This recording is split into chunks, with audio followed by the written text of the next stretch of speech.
Good afternoon. Welcome to Snowy Valleys Council's ordinary meeting, Thursday, the 20th of June, 2024. I'll ask Councillor Sam Hughes if he'd do the acknowledgement of country. Thank you, Mr. Mayor. We acknowledge the traditional owners of the land and elders past and present. We acknowledge the First Nations of the original custodians of the land that comprise the Snowy Valleys Council area and pay our respects to the elders and leaders of the traditional custodians of the land. Thank you very much, Councillor Hughes. I'll now just give the preamble. Live streaming of council meetings. This meeting is live streamed on council's webpage to allow the community to follow council debates and decisions. Members of the public participating in the meeting agree to have their images, voice and personal information, including name and address, recorded and publicly broadcast. Snowy Valleys Council does not accept liability for any defamatory remarks or inappropriate comments that are made during the course of a meeting. Any part of the meeting that is held in closed session will not be live streamed. Councils are reminded of the oath of affirmation of office they made under section 233A of the Local Government Act 1993 and the obligation under the council's code of conduct to disclose and appropriately manage conflicts of interest. Please ensure that mobile phones and other electronic devices are turned off or in a silent mode for the duration of the meeting, and no recording of voice or images is permitted. In the event of an emergency, please evacuate the building using the nearest exit and follow instructions given by the warden. Do not use the lift. Very good. We'll now go to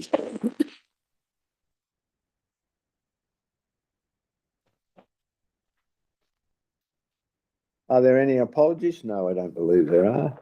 Declaration of pecuniary interest. Does anyone have a declaration? Councillor Yes, Hand? I do. I've got a pecuniary and significant interest in relation to report 11.3, as I'm the president of the Tumbarumba Start Strong Committee, and I will leave the room during the discussion. And then non-pecuniary, non-significant interest in report 10.7 being on some of the listed committees. Very good. You have a comment to make, Councillor?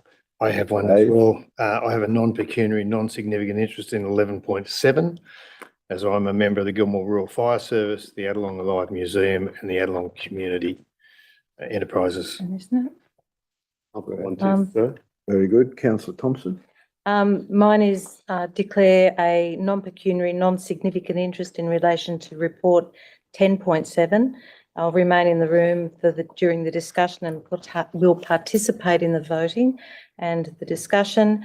Mine is that I am a non-executive committee member of the Montreal Community Theatre, which is acknowledged in the report. Thank you. Any others? I've got one, Councillor Livermore? Mr. Mayor. Non-significant, non-pecuniary interest in relation to report 10.7, and I will remain in the meeting and take part in the discussion and the voting. My interest is as a member of one of the user organisations of that facility. Very good. No furthers? Councillor Hughes. Councillor Hughes, my apologies. Very community minded. But a non-pecuniary significant interest in the report of 8.1. I'll remain in the room. My interest is I'm part of the Rotary Club. Very good. Any further ones? If not, we'll move on to the confirmation of the minutes. Ordinary meeting, 16th of May. Someone move? Councillor Thompson, is there a second? Councillor Livermore, is there any debate? If not, I'll put the motion. All those in favour? Against? Carried. Correspondence and petitions. There are none. The mayoral minutes.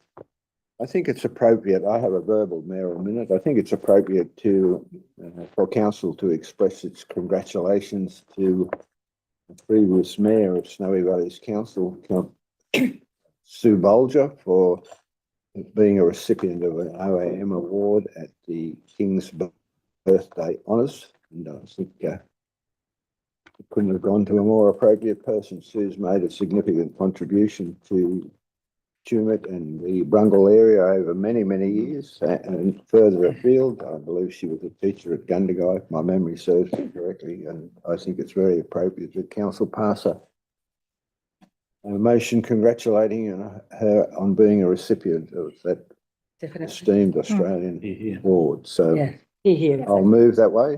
I'll Second. second it. Thank you very much. Seconded by councillor Ham. Can we just get that motion, please? So that a letter of Congratulations, congratulations be forwarded to previous mayor or previous mayor. former Tumut Tumut Shire Council Mayor Member, Artie Sue Sue Bolger, Sue OAM, on their, I'm being awarded an OAM. I'm being awarded an OAM in the King's Birthday and Award. the King's Birthday Awards. I'll put that in motion. All those in favour? Against? Carried. Oh, no, notice of motion. We have a notice of motion 8.1, which deals with meeting at Batlow, potential meeting at Batlow. Would the mover like I'd to like to move that move? as Councillor is, Thompson. thank you. Seconder, councillor Armour. Yes. Debate, Can I speak to the you motion? can, councillor Um, Thompson. when we actually discussed last year the setting of the dates and the calendar, so to speak, for the coming year, we did acknowledge that we would set the date and the time, and that the actual location, there was significant discussion at the time about being able to hold some of those meetings in areas other than our own council chamber here in Tumut, because we are Snowy Valleys and we want to engage as many people as possible.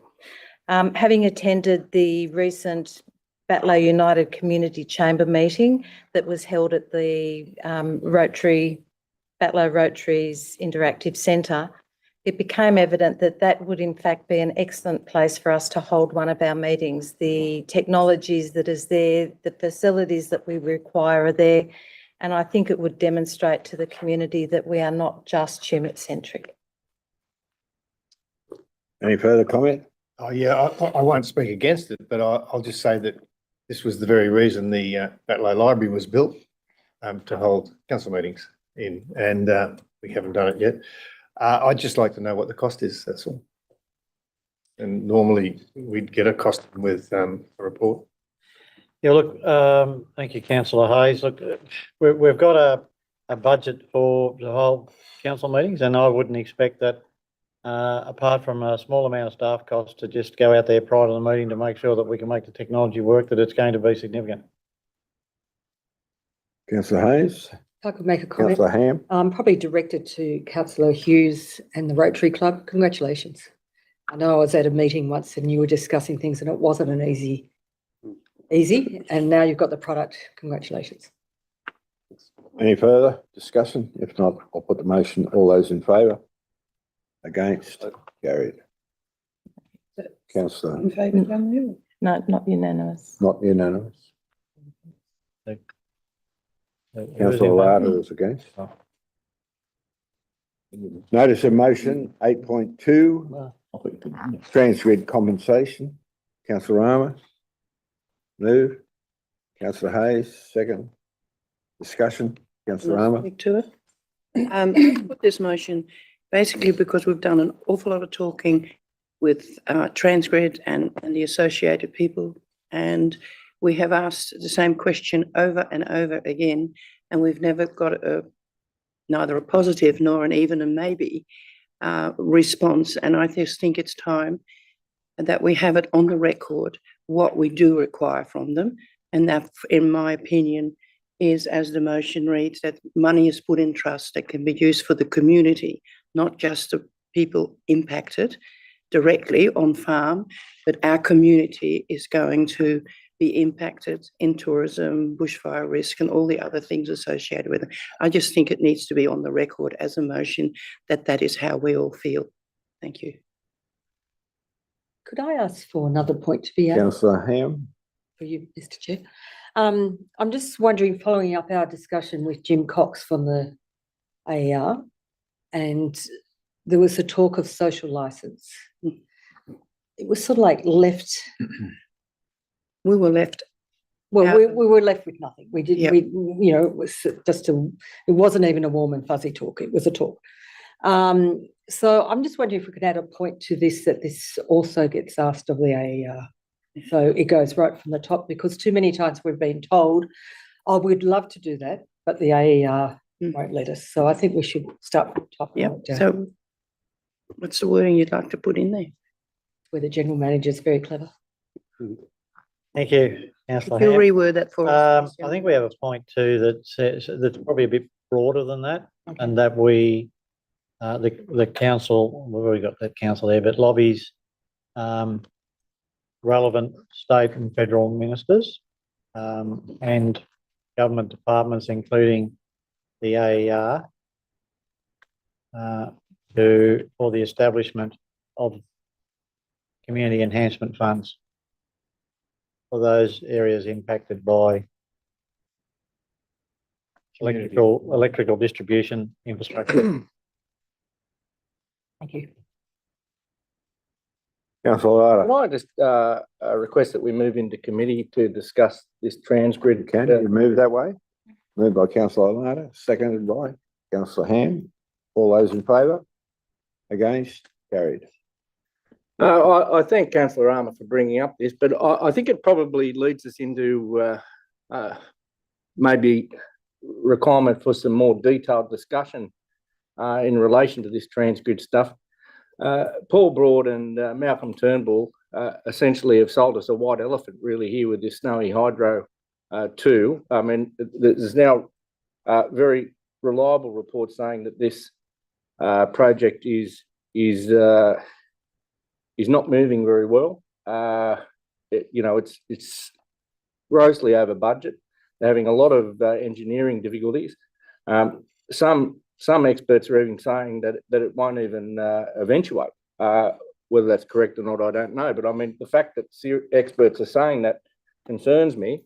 There's also a lot of speculation from staff up there that this is the position that's going to end up being. Now, given that the opposition leader, Mr. Dutton, has announced a significant nuclear strategy in regard to what they're taking to the election, and we've seen in Victoria, the Country Fire Authority have indeed put in place bans. They're actually going on strike. They're not even going to threaten to not even put out fires that are started by any of these wires and poles upgrades that are in areas that are very difficult to respond to, which is exactly the case here. I think we need to review just where we're going with all this. I mean, what's the point of what these people should explain? I mean, do we need these poles and wires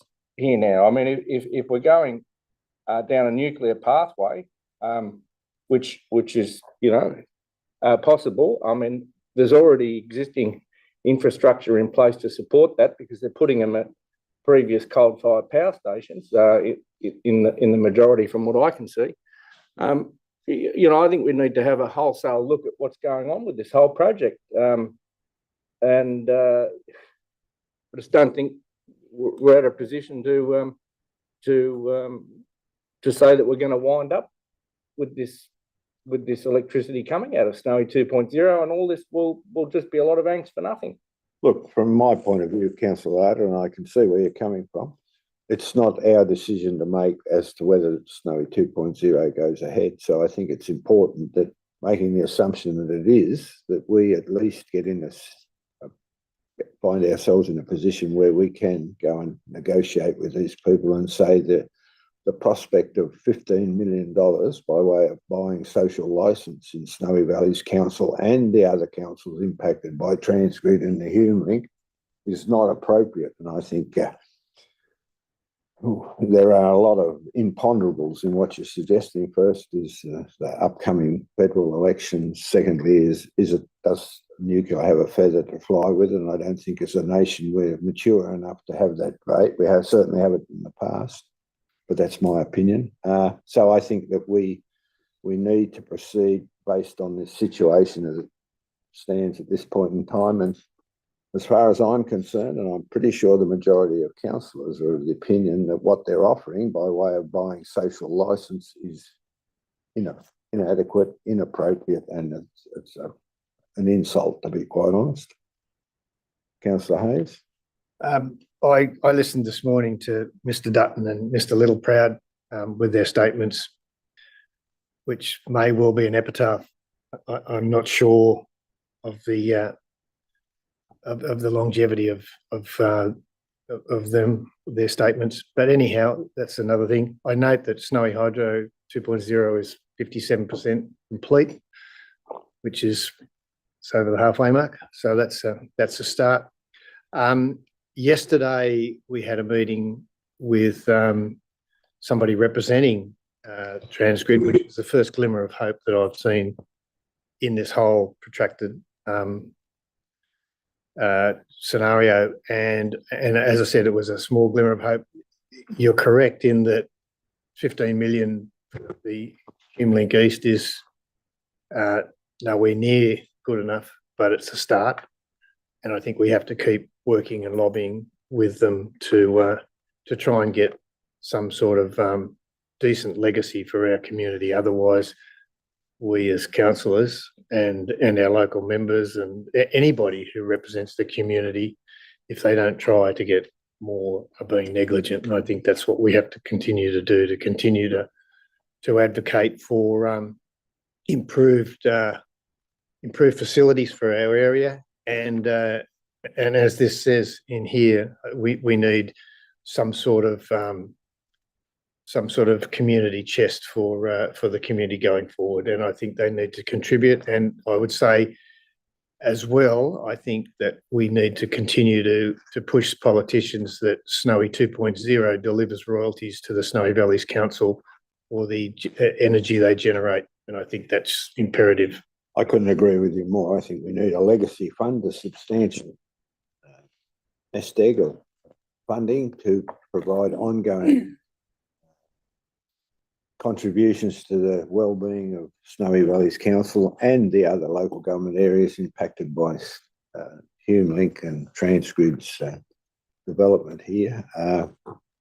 Anyway, anybody else wish to make a comment? If not, someone move that we go back into council. Been moved to Councillor Hayes, seconded by Councillor Ham. Councillor Ham. I'll put the motion. All those in favour? Against? Carried. Further debate? If not, Did we move that motion, the second point? No.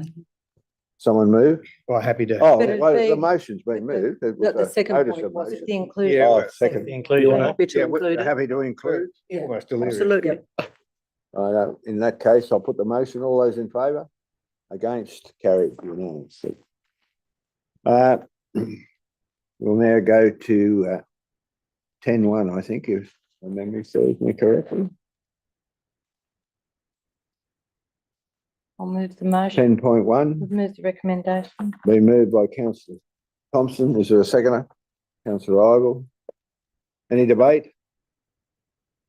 I'll just only Councillor Thompson? to thank everybody who contributed and made the effort to actually attend the Boundaries Commission's hearings and make submissions. You know, it's about when we as a council make a decision that we're going to support something, and it is good when the community does actually support it. I don't quite know how we get the community of Tumut more engaged with these sort of things, but it was an interesting exercise, and sitting and listening to what the people of Tumbarumba had to say made you realise very clearly that their passion is still there, and to also understand the reason why that passion is still there. Any further discussion? If not, I'll put the motion. All those in favour? Against? Carried. 10.2, Combined Delivery Program, Operational Plan. Someone move the recommendation, councillor Ham, seconder. Councillor Ivel, thank you. Any Okay. debate? Yeah, We go into Councillor committee Hughes. for this one, please. Move. Mr. Mayor. Moved by councillor Ham, seconded by councillor Hughes, that we go into committee. I'll put the motion. All those in favour? Against? Carried. Who wishes to start? Sam had something to say. Councillor Hughes? I'm trying to You're anxious? figure out which one of you is going to go first. it was an interesting exercise I put myself through in the last week about going back to last year's budget, and the budget being the how much that individual service expects that they will need to function for next year, for the year coming. So it's not about what they ended up spending. This is about what they said that they needed at one stage for the year, and then doing that again the next year. There's a massive difference between the two. Laughable in a lot of ways. How do we end up getting so far from here to there?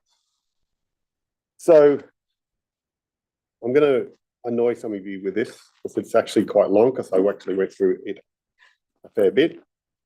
You need to keep it within the confines of I'm time. going to try to. That's right. And I have got responses from the executive and staff, and I've got questions that I thought might be worth putting to the other councillors and also to the community. So the aerodrome has gone from 77, this is the operating costs, 77,000 rounded to 148,000 rounded. That's double the cost. The answer was that we need to cut down the trees. We need trees to be cut down so the airport can be certified by CASA. CASA. Today, we're going to be talking about cutting funding from all sorts of important parts of the community with specs and needs, and parts of the community heavily rely on. And the staff are going to be asking us to cut about $1 million out of our very visible parts of our council. These are some of the features, some of the service levels in our council that are obviously aren't very visible to the community. About twice the price for operating an aerodrome in 1 year, $70,000 extra we could be spending on the things that we are going to be cutting today. What's the most important things? That's where we've come down to this time. Where are we going to have to cut to justify ourselves and to keep doing these things on the wall? Mr. Mayor, can I just make a Yes, comment? you can. Because the same thing applies for a lot of these expenditure votes, and I think it's been well documented over a couple of council meetings and a number of workshops around the fact that in the 23-24 budget, we did not include internal overhead charges in the budgets, and then 24-25 we have. So with every budget item through the whole budget, there is going to be a significant variance between the 23-24 figures and the 24-25 figures because of that issue alone. But there are other issues that have happened as well, which we've spoken about at budget workshops and previous council meetings, that we've changed the way that we've done the budgeting this year to take a more conservative approach, so that at least we can meet budget by fully costing the operational or the organisational structure of council, which hasn't necessarily happened in the past. And, in some areas, we've better aligned where the costs have been allocated to, as opposed to previous years where they were perhaps not aligned with the right service area. So all of those things, and Councillor Hughes is right, he's provided a number of questions over the last 2 days around those issues, and we've done our best to accommodate what I believe are answers in that. The he's quite right in relation to the aerodrome, that the majority of the increase in materials and services cost is a result of one-off tree trimming that will occur. So in 25-26, that budget would be expected to reduce back to normal. And look, we're quite happy to take those sorts of questions on notice, but it's going to be difficult to deal with them, one after another during the course of this council meeting. But happy for those issues to be raised, and happy to come back to council with fulsome answers on those. Well, I can't support this as it stands, considering that we're also on the same day going to be voting and discussing cuts to much more visible services like libraries, pools. They're all on the cards today. And all of those things are well underneath some of these things, some of these service areas that are the difference between last year and this year. So, emergency management. There's a double up, I've been told, of our contractors and staff doing the job that we can't get hold of. So we've charged twice for it in the services. That's all right. And then there's $504,000, which has been moved, which has been reported more correctly now and shows the accuracy now. That's all right. Okay, we count that in. I'm still calculating $766,000 in difference. That's a 200% increase, even with those things calculated into. That's not correct, Councillor Hughes. That's not the information that I provided you last night. This is a lot of money difference. Are you talking emergency management? No, I think he's talking about Growth and development. Oh, Growth and development, sorry. And those are not reflective of the figures that I provided to Councillor Hughes last night. We got $200,000 we're going to spend on cracked pavements because people are complaining about the pavements. Do we want to have the libraries, or do we want to have cracked pavement? Just because a bunch of people have complained about the pavements doesn't mean we've got to lose our libraries. Look, Same price. let's be quite honest here. The council budgeted for a special rate variation in this coming year of 12.5%, if you'll correct me. It's equated to 999,000 944. roughly. Yeah. Right. Not going to die in a ditch over a few $1,000s. And at that point in time, I think we were running at a deficit of 3.5 million. This council cannot continue to live beyond its means without having a serious impact at some point in time in the future, by virtue of the fact that we've gone broke. There's certainly an opportunity to look at where we make the cuts, but the reality is there will have to be serious cuts. And this year, I think we're proposing somewhere around $1.2 million.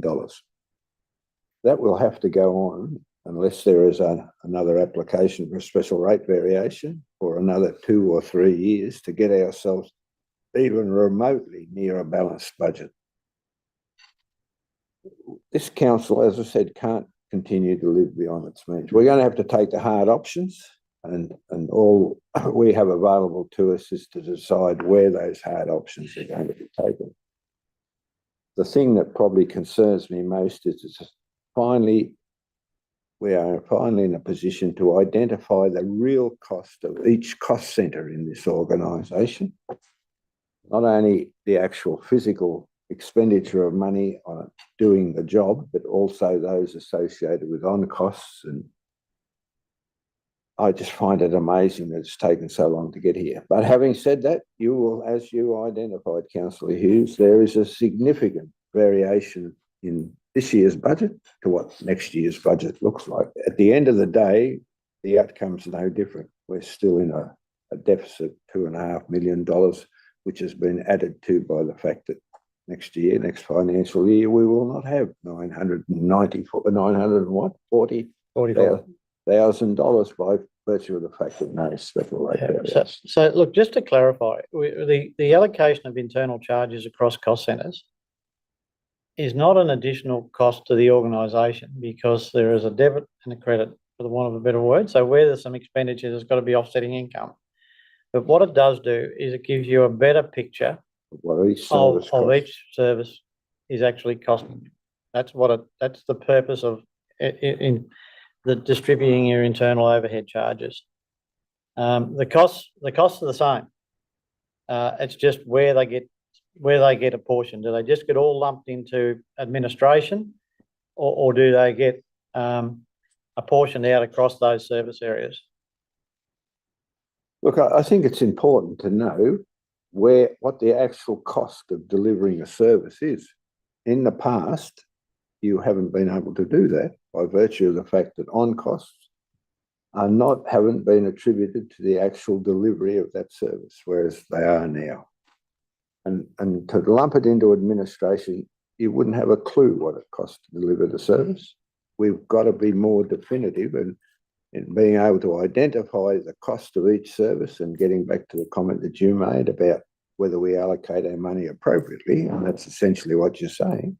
You can't do that unless you know what the total cost of delivering that service is and what the benefits that flow from it are. So, Councillor Ham. Following up on your point, Mr. Mayor, what are the costs? And I will talk about children's services. And I would find that request. unusual. How unusual. And their internal charges is put as 591,131. Now, I will dispute that and will dispute it continually. And I would request if we could have a meeting with the three managers. There are three managers there who are doing that job. And then on top of that, the internal charges come on top, which makes me think that there's a bit of double dipping going on with that.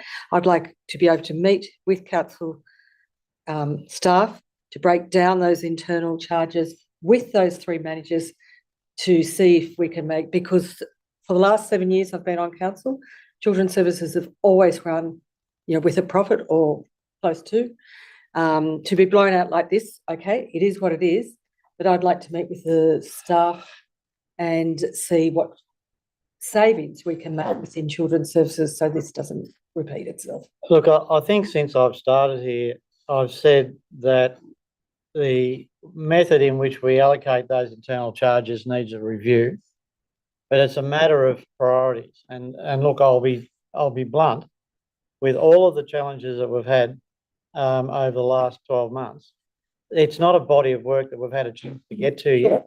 And I'll be quite honest, it's not a body of work that we're going to have a chance to get to for the next 3 or 4 months, because one, we're trying to put a de-amalgamation implementation plan together. We're trying to put a financial sustainability plan together. We're doing our annual financial statements. We're doing all of our end of the year stuff. We've just got to find the time. And in the case that we've been at, we've had special rating variations. We have a whole host of things. And at the end of the day, where we allocate our internal charges in the main is not going to change the bottom line of the council. The bottom line of the council is going to be exactly the same. Unless some of those internal charges are getting allocated to private works or water and sewerage services or those types of activities, the bottom line for general fund is not going to change. And as the Mayor quite rightly points out, it has got to change. And this year's $1 million worth of savings is just the start. And as we've said, it will be harder in year 2 and year 3 to find those savings. But we will have to try and find those savings, because even when I went to the community meetings for the special rating variation, I said exactly that. We would have to find savings of $2 to $3 million, even if we got the special rating variation. So look, I think, we all acknowledge that the way we apportion those internal charges have got to be looked at, but it's a matter of priorities. And the priority at the moment is trying to get the things in place that we've got to deal with. We'll get the de-amalgamation issue behind us. And then we can start hopefully, if there is a decision to de-amalgamate, well, then that brings on a whole host of new challenges. And you'd probably say, well, look, we won't do it until we've got 2 new councils, because they'll come up with their own methodology. So I think we've just got to be clear that the allocation of the internal overheads, even though it might paint children's services in a not so favourable light at the moment, it's not fundamentally going to change The bottom the line. bottom line, because if it doesn't go to children's services, it's going to go to something else. If I have the right to reply. yeah. I understand that completely. I'm not asking for this to be done tomorrow. But as a councillor who stood for children's services, and there's a new council coming in and looking and going, right, well, they've got to go. You can see that I'm quite passionate to keep children's services and they need to be seen to be viable. So some stage it would be good to go through. Yeah. Look, I understand that, and that's a concern. Yeah. That could be the case. But I would hope that I would have the capacity to be able to explain it to new councillors of how it works, just similar to what I have done there now. Councillor Rama? Through you, Mr. Mayor. Would it be simpler to say we've spent this term now and we've now got to the point where we're starting to see real figures and actuals on what each department is spending? Because until we got to this point, I couldn't make a decision at all as to what you may or may not cut. So we are now at that point, and it's taken us that long to get here.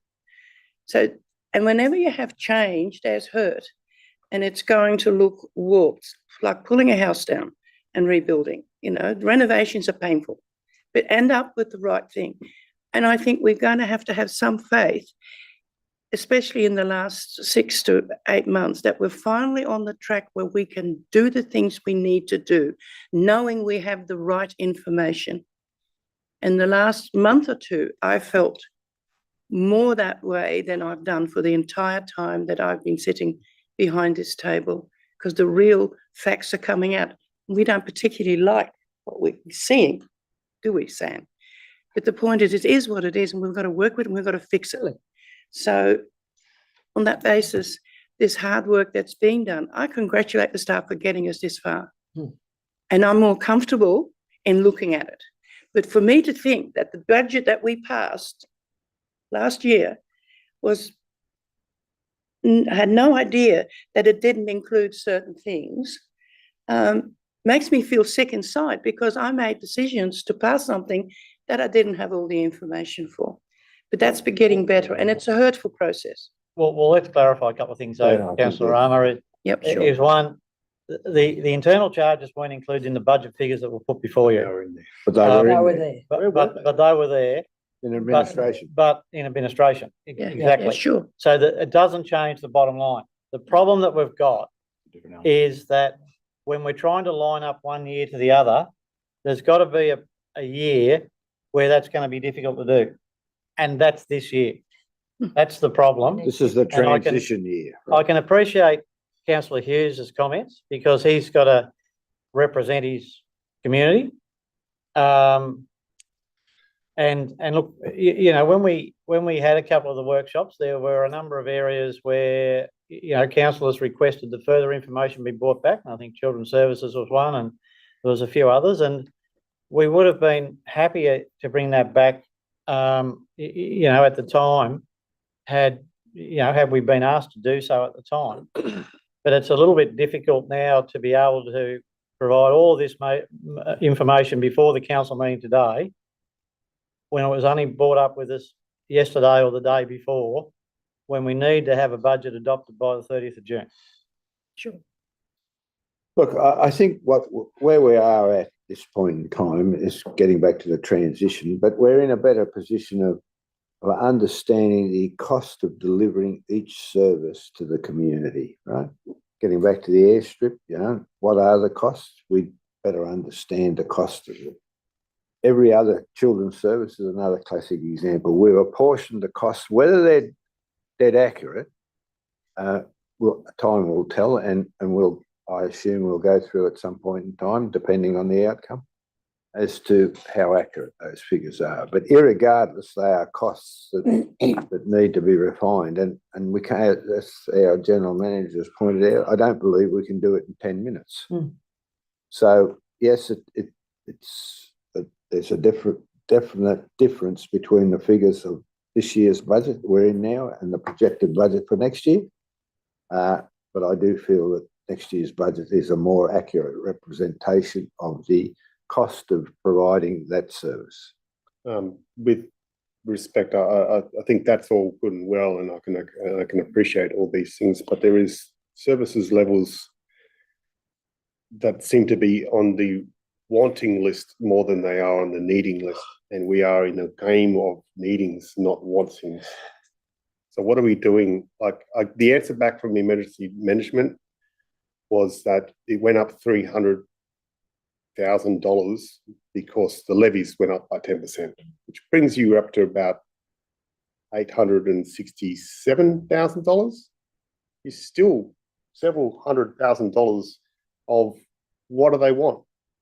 So, This control. has got across all these things. It's like tax. No, it's not taxes. We've asked it feels like the directors have asked the managers of these service areas, what do you need to spend your money on? And they've come back with a bunch of wants dressed up as needs. that's, And the that price is point that is difference, that is totally incorrect. Now, the It's emergency, losing our libraries in the process. on the Emergency same services notion. levy. That is totally incorrect. So how did we get to these numbers? And what well, the three emergency, people asked for a crack payment, and then we're Councillor blowing Hayes. our libraries. the emergency services levy is levied on us by the government, so we've got no say in that. And a few years ago, Snowy Valleys Council went up a larger percentage than anyone else in the state. So it's just How many something- years ago? 3, So last 2, year 3. it was. And it's continued to go up. It's continued It to was go even up. We before. did get some No. relief, but that hasn't happened. The Well, it general happens to manager said, everybody, every local government. That's fine. Relief Yeah, happens. yeah. general manager said, Extraordinary level of 10% has gone up this year. Is that correct? if you say so, yeah. It's Which been going it's up. still way short of what our services is asking for this year. So, If I can continue. Councillor is Hayes. someone gold plating this? I've just paid my tax too. I didn't. I know how it is, you feel. it's like rates. It's something you got to pay. The general manager said it's a difficult year.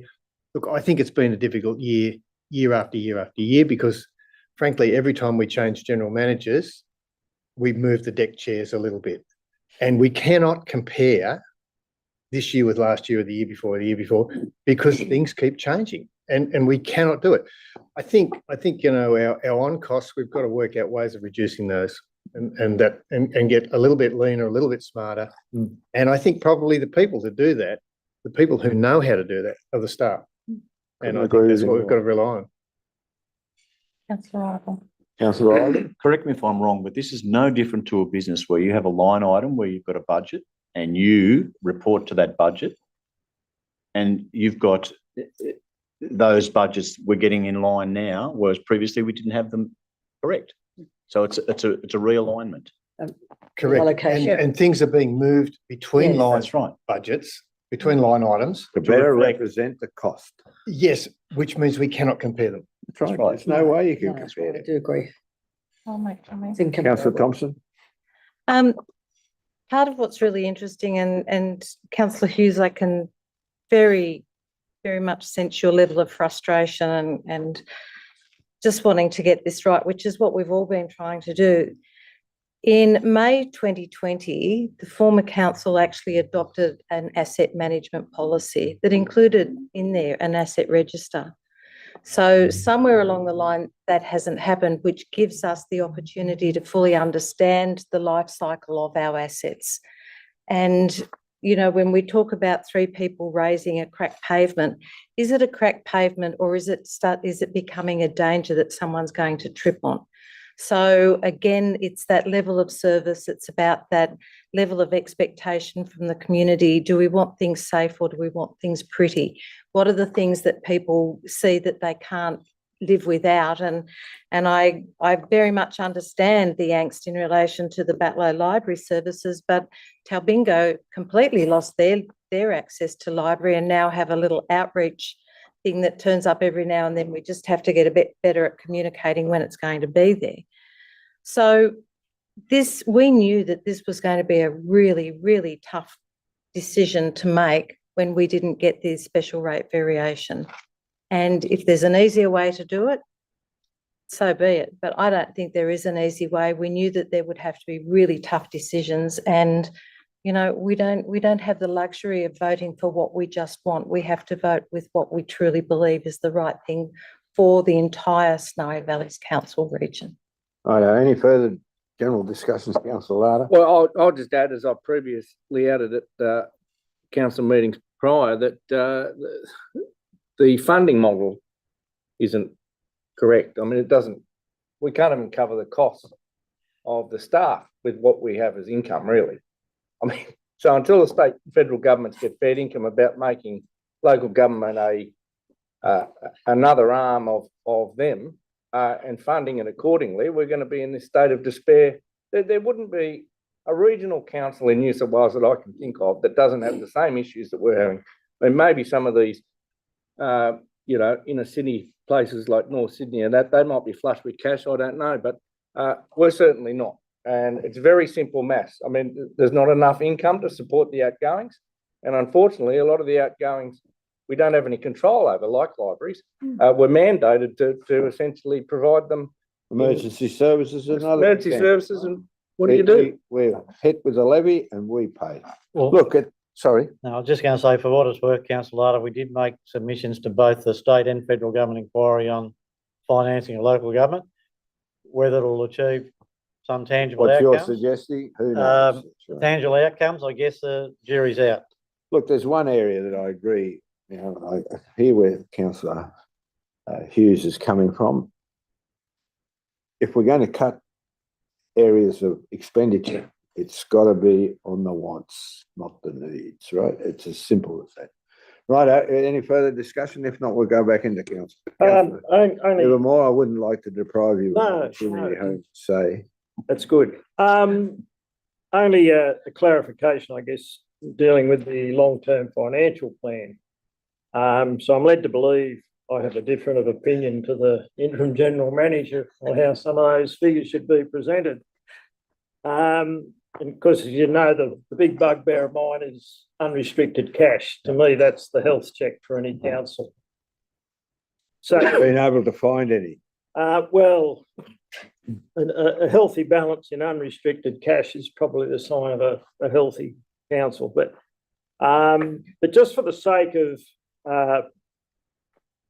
the people maybe looking at this, the long-term financial plan that's presented in this suite of documents is showing that in year 26, we will be down to a negative balance of 2.35 million, I think it is, in unrestricted cash. So my dilemma is, how do we spend 2.35 million of money that we don't have or don't exist? So I think just by, we could have an explanation of why the figures are presented in that way. Yep. So look, essentially, thank you, councillor Livermore, for asking that question. You sure? Look, yes, I agree with you. You know, do we have negative unrestricted cash, or do we reduce our internal restrictions, which to some extent are discretionary, but as if you go through our last year's financial statements and have a look at most of those line items, but apart from the plant reserve, it's not really discretionary. Like most of the funds are either put there for employee leave entitlements or community transport, or for some other function of council that has been put there for the reason. And there might be some agreements in place that we've got to, you know, transfer excess funds to reserve. So therefore, yes, theoretically, you know, you could look at reducing your internal restrictions to ensure that your unrestricted cash was at least zero. In reality, I think that if we're trying to have a positive cash flow each year, which will be the aim, what it will probably come at the expense of is our capital renewal program. So where we've got, you know, certain capital renewals in there at the moment, it may well be that they can't be completed. And the challenge for us is that, you know, I guess if we're going to apply for a special rating variation in the future, then we've got to try and present a true picture of where the council will be. So in normal circumstances, and if you look at our long-term financial plan, even as it is at the moment, where it's showing us that we're underspending on capital renewal. If you look at the depreciation line in the income statement and compare that to the property, plant and equipment that's purchased in the cash flow, you'll note that it is less than the depreciation and diminishing over that 10-year forward program. So that tells you that we've got a couple of issues. So there's only two solutions to the problem. We either cut our expenditure, or we increase our income, or we try and do both, which obviously is our aim, to try and do both. But how it's presented, look, you know, as I said, we will be perhaps coming back to council to support putting in a special rating application, variation application next year, depending what's happening with the de-amalgamation, because if that looks like having some legs, then that's not going to be possible for next year. But if the de-amalgamation doesn't look like it's happening, then it is a possibility for next year. And look, there will be further debate around the long-term financial plan at that stage, I would say, where we can talk about those particular issues. What we should be showing for replacement of property, plant and equipment, as opposed to what's in the long-term financial plan. Should we be showing negative unrestricted cash, or should we be adjusting our capital renewals or our internal restrictions to ensure that it's not negative? I think what we have learned from the long-term financial plan, and you might correct me if I've got this wrong, Mr. General Manager, but if we continue to do nothing as projected here, we'll, for all of the next 10 years, we'll be running at a significant deficit. And the reality is we can't continue to do that. It's as simple as that. And no business can afford to do that. so we should note that obviously the savings that are proposed at At this point in time, somewhere 1.2 million. are not built into the long-term financial plan, because council hasn't adopted them. But when we do a review in 3 or 4 months' time, then we'll build those into that long-term financial plan as well. Very good. Is there any further discussion? Councillor Ham, sorry. Sorry, it's just a question to the general manager, and just looking at the notes, we don't borrow much money, which is, yeah, compared to other councils, we don't borrow much money. Should we be borrowing money? I'm not asking to, I just want to know what the philosophy is behind that. Well, it depends on what you borrow it for. If you just wanted to balance the books, I'm not in favour of that at all, right? Well, look, there's a couple of schools of thought around that, Councillor Ham, and you know, there are proponents that say that for long-lived assets that you should borrow money to ensure some sort of intergenerational equity, so that the people that are here today are not bearing the full cost of that. The problem that Snowy Valleys Council has at the moment is that, just like your home budget, if you can't afford to pay it back, you can't afford to borrow it. Now, you know, as the Mayor said, you know, if we were looking to borrow some money for an income generating project, well, then perhaps that's a different story. If the income that's generated from the project is going to be sufficient to pay the dues, draw down on the loan. So, as I said, there's no point borrowing money to balance the books. Unless it makes money. It's got to be out. I agree with the whole idea of intergenerational funding. If you're going to build a sewage treatment works, it's got a life of 50 years. Why should this generation? So if you released more land and started to subdivide, we could look at revenue from other sources, but you know, I think we've done that already. And if I remember correctly, there was a list of things that we could dispose of. Some of them you can't get any money for because, you know, one of them being children's services, because it's not ours to sell. I move that we go back into council. Right, you'll move I'll move that we go back. Is there a seconder? Moved by Councillor Thompson, seconded by Councillor Livermore, I'll put the motion. All those in favour? Against? Carried. We have a motion, no, do we have a Yep. mover and a seconder of the Yep, motion? Chairman Ivel. Yes. Yep, councillor we did. Ham, Right. councillor Ivan. Any further debate on the motion? If not, okay. I'll put the motion. All those in favour? Against? Carried. Unanimous. Councillor Hughes was against. Councillor Is that Hughes, correct? against? Councillor Hughes? Righto. Must be up to 10.3. Three. Please for councillor. I'll move it. Been moved by councillor Hayes, seconded. Councillor Larder. Okay. Councillor Larder. Any debate? Only that it doesn't really have much for this current council, but it probably relates to the next council. Is there any debate?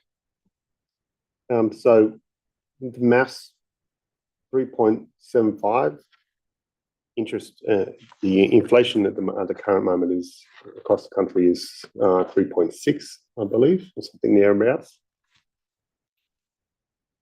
That doesn't quite make it to 18,000. Am I got my maths wrong? It's the maximum. That's the maximum. That's a maximum. So 3.75 increase from where we are now is not 1,800, 18,000. No. We're on the maximum now, No. I believe. No. No, I think we are. I didn't think we were. We're on the rural maximum, not the Maybe. rural large. That's what I thought. Yeah, maybe you're right. Righto, answer the question or not? If not, any debate? Well, the maximum that's outlined in this report is the maximum by the, By the IPART. tribunal. By IPART. no, it's a local government remuneration tribunal. Yeah, right, fair enough.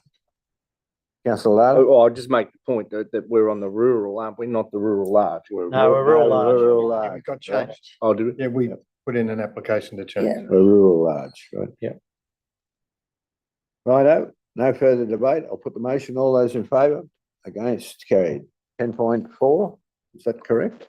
10.4, Hansi and I'm voting against. Sam. Oh, you're voting against? Me too. So, righto, I'll recast that vote. Those four? Councillor Larder, Councillor Ivel, Councillor Ham, Councillor Hayes, councillor Livermore. Councillor Livermore, those against?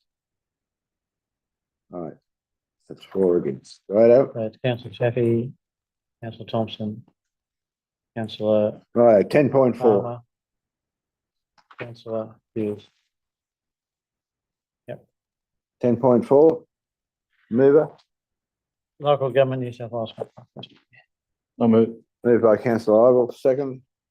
Councillor Thompson, any further debate? Anyone wish to speak for or against? I need to say that again, this is something that relates more to the next council, not this council, so it doesn't ask for specific names.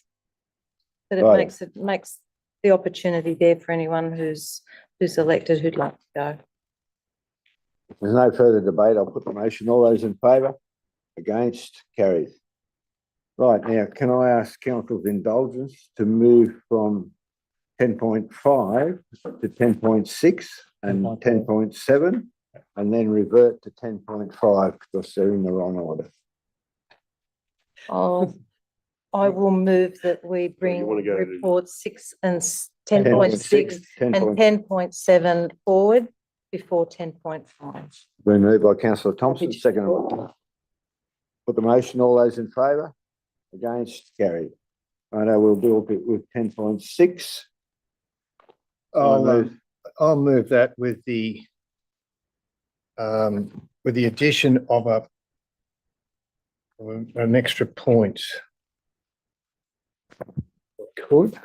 You can. Would you like to enumerate the additional point, councillor? Yes, I will. I'll just send it through. I know how you feel.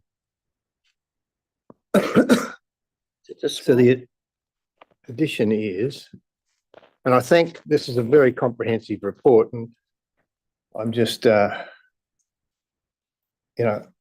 is a lot of the information that we've been asking for years, and I note that, and it's good to eventually have it. But my extra point is that council call for expressions of interest to operate the Adelong Community Aquatic Centre using the Murrumbidgee Council model on a trial basis for 1 year. So basically the background of that is Murrumbidgee Council have a setup where they put a contractor in, basically, and they pay them.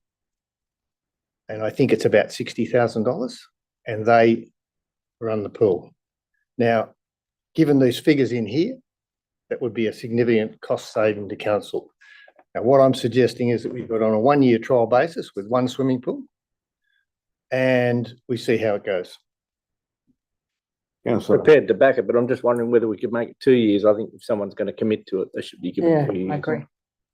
Yeah, look, we might not get any expressions of interest either. So it's just, and you know, we'd have to come back to council. have you recorded that? No, we might get to Additional- just I sent it to Jeannie. Is it a new point? He sent it to you, Jenny. New I point. haven't got Outlook open. Oh, right, okay. Can And you, so I moved with that addition. Addition. So can we put that addition in before we go any further? I'd like to see the can you addition just read included in the it? resolution. Jeannie just hasn't got Outlook open. Oh, okay. Councillor Hayes, could you just read it out to us and we'll just take The it? council call for expressions of interest. Yeah.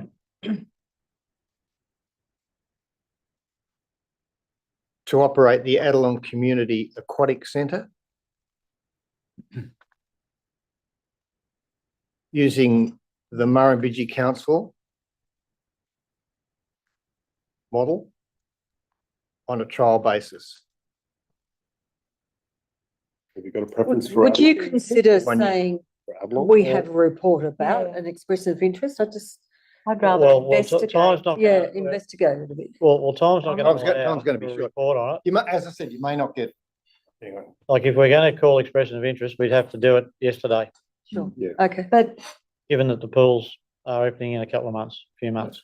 the concern that I have is that calling for the expression of interest says that we're going out and doing it. It's not actually asking to investigate what is required in order to go for those expressions of interest. It would have Well, to come back to council, we'd have to. No, but Well, maybe if we vote per point.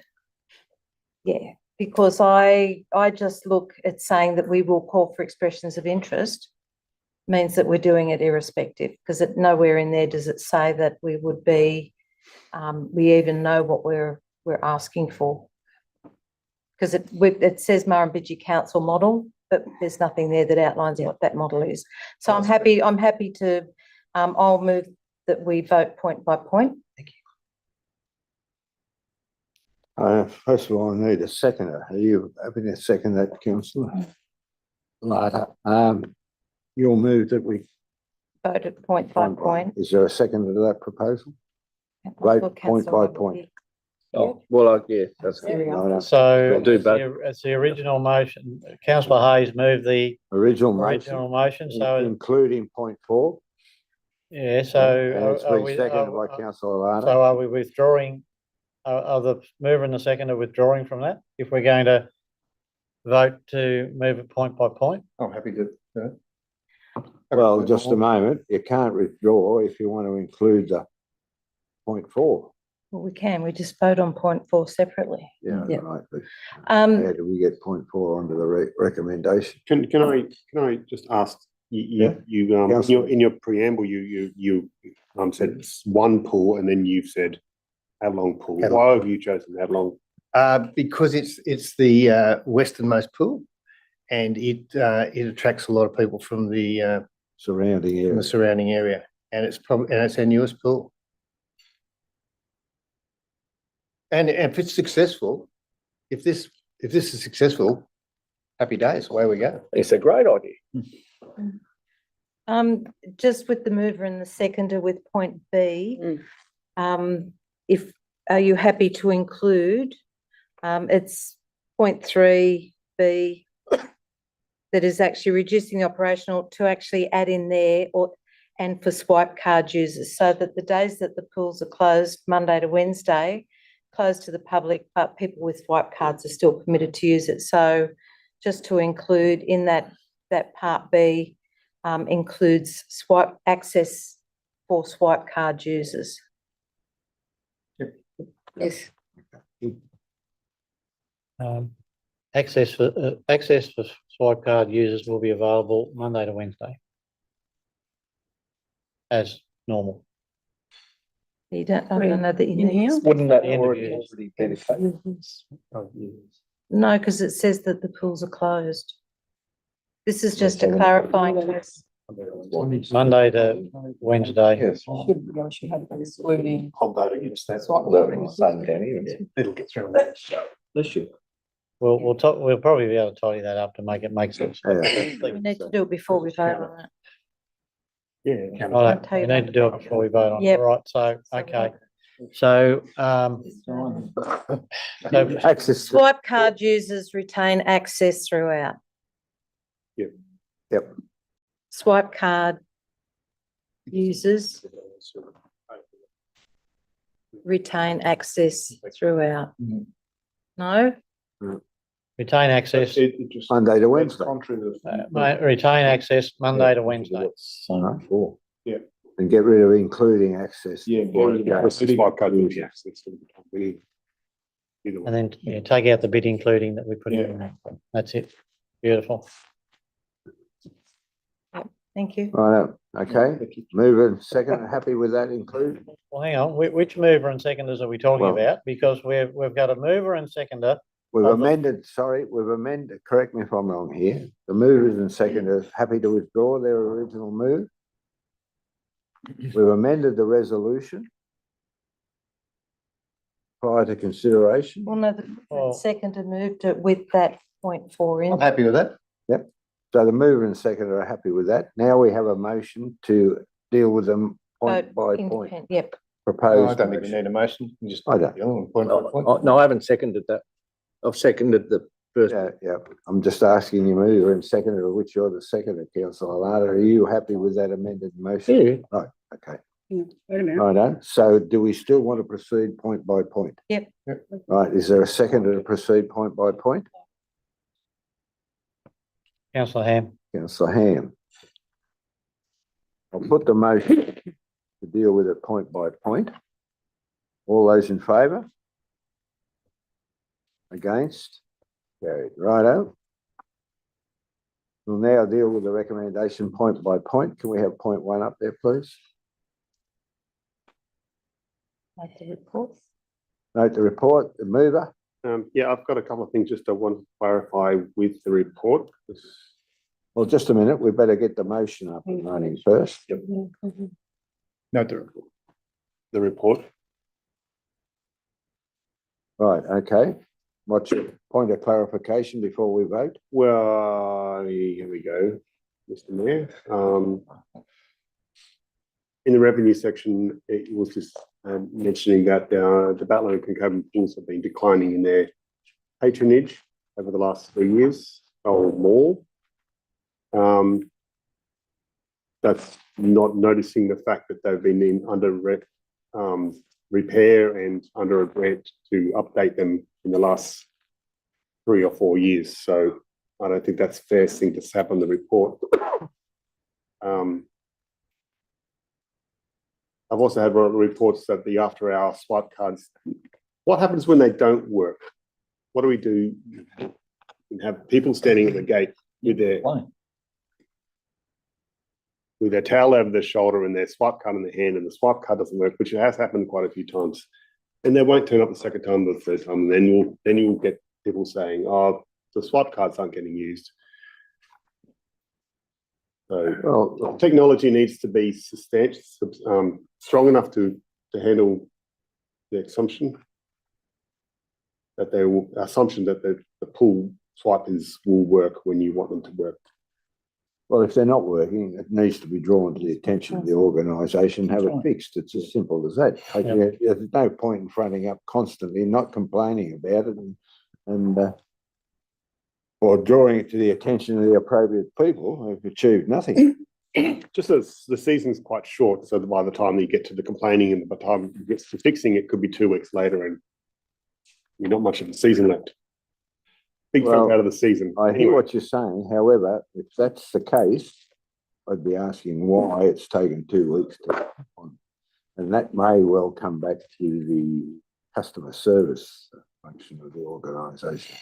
The third one that I'd like to sort of bring up was the kiosk.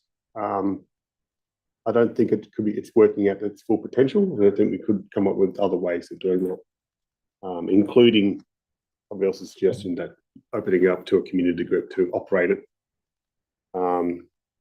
Look, There's potential there for it to work better than it is, I believe. So that part of the report could be. again, councillor Hughes, I think if you as a councillor had this drawn to your attention, I think it's important that you bring it up with the organisation to say, look, there is a belief out there in the community that the full potential of the Bat Lake pool is not being utilised. Could I have a report on the utilisation or the potential benefits that will flow from greater utilisation of the pool? Look, at this point in time, I don't think we're in a position to deal with those issues at this particular juncture. I think we've got to make a decision as to what we're going to do. So That's why I'm bringing them up. clarifies the situation, but I think we need to, the council's resolved to deal with this point by point. I have a mover, I believe Councillor Thompson's moved point 1. Is there a second on point 1? Yeah, I'm happy to do that. I'll support it. I just wanted to have that noted that there's differences in there. Councillor Hughes, I'll put the motion. All those in favour? Against? Carried. Item part 2, explore. Move. Is there a mover for point 2? Councillor Ham, a seconder. Councillor Livermore, I'll put the motion. All those in favour? Carried.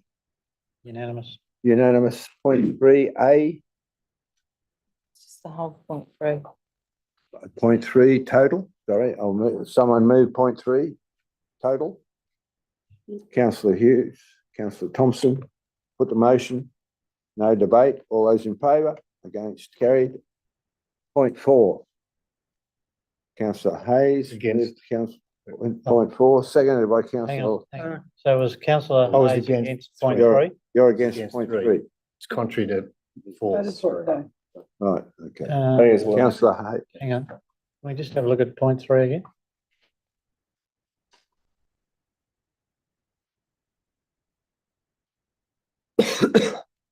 So who are we It's got okay, it doesn't against point 3? Yeah, Oh,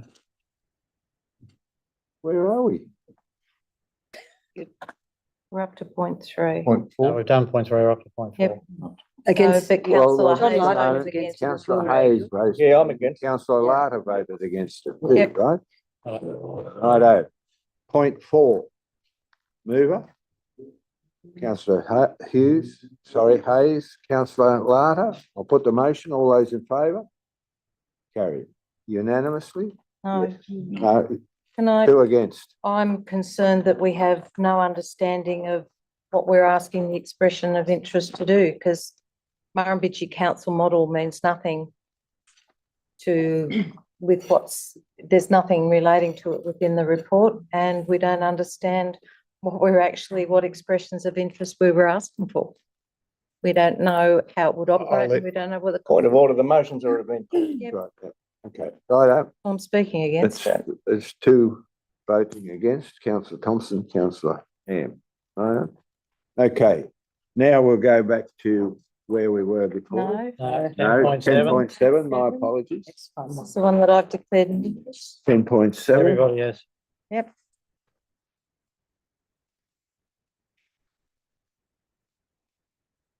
Someone move 10.7. I'm going to, Been moved by Councillor Thompson, seconded. councillor Hamby. Councillor Ham, you second 10.7? Yep. Is there any debate? Could I move to Councillor a Ham? committee, please, Mr Mayor? And I'll second that. I'll put the motion. All those in favour? Against? Carried. Councillor Ham, you've got the floor. I think we've talked enough about financial sustainability. We need to make some tough decisions. I'm having a lot of trouble with grants. I think a lot of the grants that we are putting money. Thank you. Yeah, I'm particularly looking at the community assistance type grants. Charles Sturt University Scholarship, the community grants, the capital grants, sports grants. I would like to see them suspended for at least 12 months. That's why we get our, find out where we are financially. Apologies to everyone who wanted those grants, but I think we have to say what it is. And the event sponsorship, I'd take that down to halve it to 50%. So you're suggesting that we cut SVC community grants? Yes. $50,000? Yes. SVC capital sports Sports grants, grants, suspend. $30,000, and Suspend event that. sponsorship by half to Yes. $30,000. Yes. Is that correct? Yes. Very good. And the CSU scholarships. And the CSU scholarships, I think, You're going to unfortunately, Suspend them for 12 I'd suspend them for 12 months. suspend it for 12 months. Yeah, unless we can get a partnership with another body for those, because I do agree with Councillor Hayes how important they are. I would suggest that if you harvest event sponsorship, you're going to make life twice as difficult for the people who have to sit and sift through them. So if you're going to suspend them by 50%, I Suspend them completely. completely. That's the event sponsorship. Yeah, Otherwise, it just gets too hard, and it's so $30,000. It's going You know, to, It's across the here or whole nothing. is nothing. 60 grand's not much either. And maybe if you do that, you might be able to give Councillor some Ryder. students some money. Councillor Larder? Well, I wouldn't endorse chopping any of it out. Look, I think the problem is that the community's hurting financially, whether it be at a domestic level or at a corporate level. I mean, the country's in almost in a depression, really. And I think all this does is serve to hurt communities further. And, I think at a time when we need to try and keep SVC vibrant and active and encourage people to move here and participation, it's sending the wrong message. I mean, it's not a lot of money, in comparison to the budget. And I think what that money does is actually, it has a net effect back to us that we may, we don't necessarily see, but it's there, whether it be a tourism effect or a benefit of sporting groups or and there's that vibrancy, that community aspect that we have to take into account as well, that we're charged with the responsibility for. And I think it wouldn't be a wise decision. Can I just, sorry. Councillor Thompson? The difficulty we have is that we can only spend $1 once. We can't make our dollars go further than we already are. And the other tables, for those who aren't looking at the business paper as we are already supporting a whole range and a whole host of organisations such as the men's sheds, the rescue squads, the Gilmore Hall and Fire Services, Cancoban Op Shop, the Brungle Memorial Hall, the Adelong Community Enterprise. We are supporting a significant number of community organisations and groups across the Snowy Valleys area.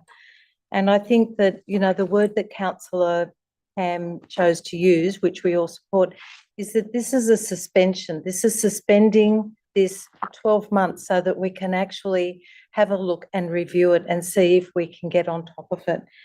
We are in an incredibly difficult position, having to make hard financial decisions.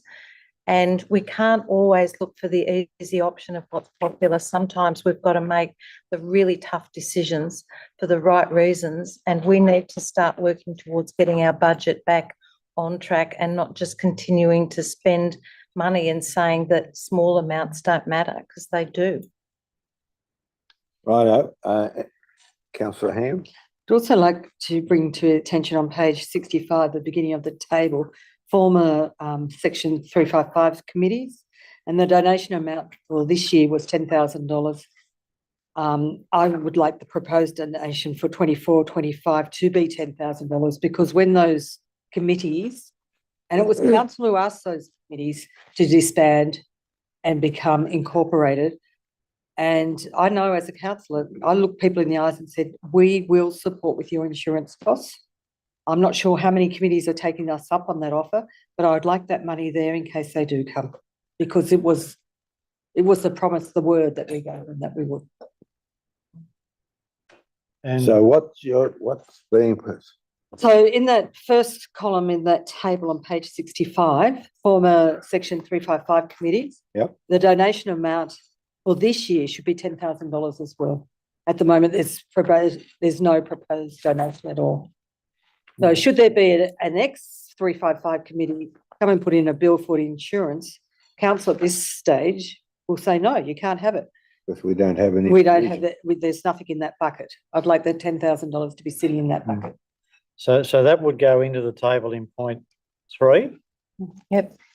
And then similarly, potentially the Rural Doctors Network bursary replacement, $6,000 may come out.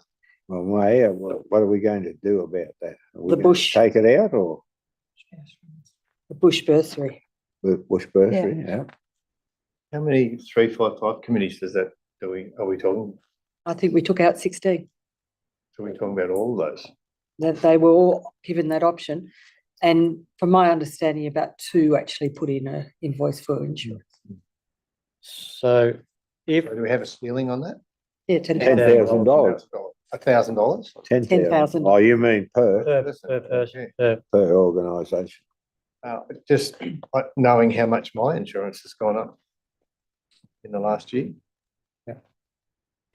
So if we put the 10 in and took the 6 out, We've got a difference of 4. you got $44,005 Or table 3. for table 3. Right.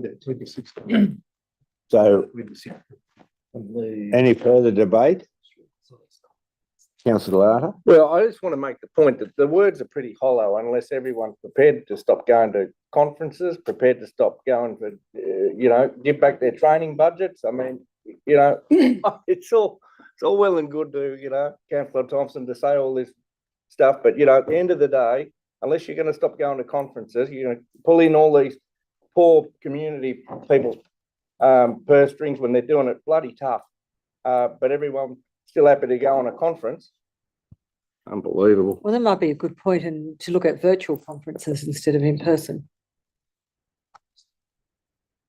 I would like to say I'm not the only councillor who's actually attended conferences or things. And in actual fact, for those of us who listened to the webinar the other night, it was stressed how important councillor participation and training and workshops really are. So, Of course, they tell you all that. It's all Yes. just, Anyway, look, the point is, this is what I assume is being debated or discussed here, not, right? If we've finished the discussion, someone move, we go back into, have we? Do we know what Well, we're I'm voting not on? sure that we No, have. because you Righto. have to, So, that's not the resolution. That's right, we're going to have to modify the Yep. resolution. no, we've modified that to some degree. Right. The issue is around Charles Sturt Uni scholarships, community grants, capital grants, event sponsorship. So I guess every council is clear as to whether they're in or out, but perhaps we need to, similar to the previous resolution, perhaps we need to The 4th point. just vote on those individually. And- Dare I say it? And could we discuss the bush Councillor Ham? bursary? I In know it's under a table cloud. I didn't know much about it. Somebody be able to fill me in about it? So what it is, what it essentially does, it provides a scholarship to, I think, a 3rd-year medical student Right. Spend 6 to, weeks or to something. spend a couple of weeks. I think it's usually only about 2 weeks. I think you're right. 2 weeks, 2 weeks in a rural council environment, where when they come down here, you're supposed to lavish them with what it's like to live in a rural area. So 2 weeks is $6,000. 2 weeks is Two of them. $6,000. $3,000. Oh, for 2. It's Have for we two spent people. any? Have we lavished them? I have lavished on them. You've lavished on them. Show them what Snowy What Valley li- has got What to rural offer. living's all about. Perhaps set them up with a farmer for the day to take them out and spend a day on the farm and do a few things like that. And Yeah, okay. Make sure you So the entertain. concept's great. an evening. I've never, I Actually, have- I Julie, haven't what they seen it do happen, is- but The concept's good. I remember doing one when I was working at After they've Miranda. done They did it, and I took a young medical student around with me, doing health inspections and so All on. And they spend a bit of time at the local, with the local doctor. They'll spend a bit of time there and at the local hospital and so on. Mm. My issue with it is, while it's probably a good thing, I don't think we've ever seen a result from it. And who actually Yes. gets the $6,000? The student. No, the No. Rural Doctors Organisation does, and they organise it from that end. And then we make the appointments and slot them into different Yeah, right. work situations. Here it is. We take them out for dinner at night, they get accommodation Yeah. and it's, but they actually work quite hard while they are with their placements. But they do get a monetary, And they get a Payment monetary payment well. for What it. do you think of it, Hans? I loved it, but it's quite true to say that none of the ones that we've had, as much as they loved country life, Have ended come up coming back. But when your proportions are only about 3% of GPs come to the bush anyway, because they want to become GPs in that Yeah. sense, We're point- until 0.01 of GP that. category becomes a specialist Yeah. area, they're high achievers. They're going to be specialist heart surgeons or something out there. Because they're clever. Was there Still not gotta have something in the New GPs. South Wales budget that provided funding for people to come, For GPs. GPs or It was Well, GPs, wasn't The it? training model is I'm changing. sure. Yeah. nurses and Yeah. teachers as well? But I think you're right, councillor For Hayes, the that training? this is becoming a state problem. Yeah, $350. I think let's leave it for the state to do. Yeah. We're going to do. Councillor Ivel? Yeah, I think it's an issue that should start well before we give them any bursary. They should be actually getting that need to come to a rural area in their training at that rural training facility, wherever they are, well before they get to us. I think this is just, I think. yeah, And that is happening, Mick. yeah, that's good. That's what That is- needs to happen. Dr. Paul Mara has put a direct one employer relationship between the students when they start. And so that is starting to happen and they are being retained. Yep, good. We've got one in So Gundagai. that's. This to me just seems He's like a done 2-week an holiday amazing for a job. job. Amazing job and doesn't get Councillor acknowledged. Larder? And well, he should be acknowledged here and now. Add that Councillor Larder? there should be a requirement before somebody gets a Medicare provider number that they actually do a set amount of time in a regional township and hospital before they're given that ability. The former mayor and surgeon, Dr. Jeff Pritchard, advocated for that for many, Years. many years. And nobody's ever had the guts to implement it. I don't know why. It would solve all the problems. But, as we've said, we've got these rich doctor organisations that are just bleeding us for another $6,000 or whatever it is. They've got plenty of money, but they're happy for us to give it to them so that somebody can come and have a holiday. Could I speak, please? Because I need to Councillor rectify Harmer. that. It's actually the rural doctors through which this new training program is happening. And I think you'll find this bursary will go by the wayside. It's going to be more, you train to be a GP in a country area. And that becomes your specialty. What are we going to do? We're sort of, And it's So- now being put out all over New South Wales. So we're getting rid of the $6,000, the Rural Doctors Network Yeah. bursary? Yes, I have no problem with that. Thank you. Right on. so that makes the total of $3 to $44,075. But we still need to determine What we're going to do with Charles Sturt Uni scholarships, community grants, the sports grants and the event sponsorship. I thought the So- community and sports was off the So table. has anybody got a divergence in Suspended. the opinion of removing those 3 items in total? I think the original suggestion was items, community grants and capital sports grants go entirety and half of event sponsorship was one of the proposals. I think we Or argued you're going to against it suspend, and event Yeah. sponsorship gone as well. sorry? But we call it suspension because Suspended all as of them well. are important. So event is gone as well, Completely. completely. Well, I think Because as Councillor councillor Larder- Hayes pointed out, Councillor Larder Larder's had got a contrary point of opposing view. opinion. Okay.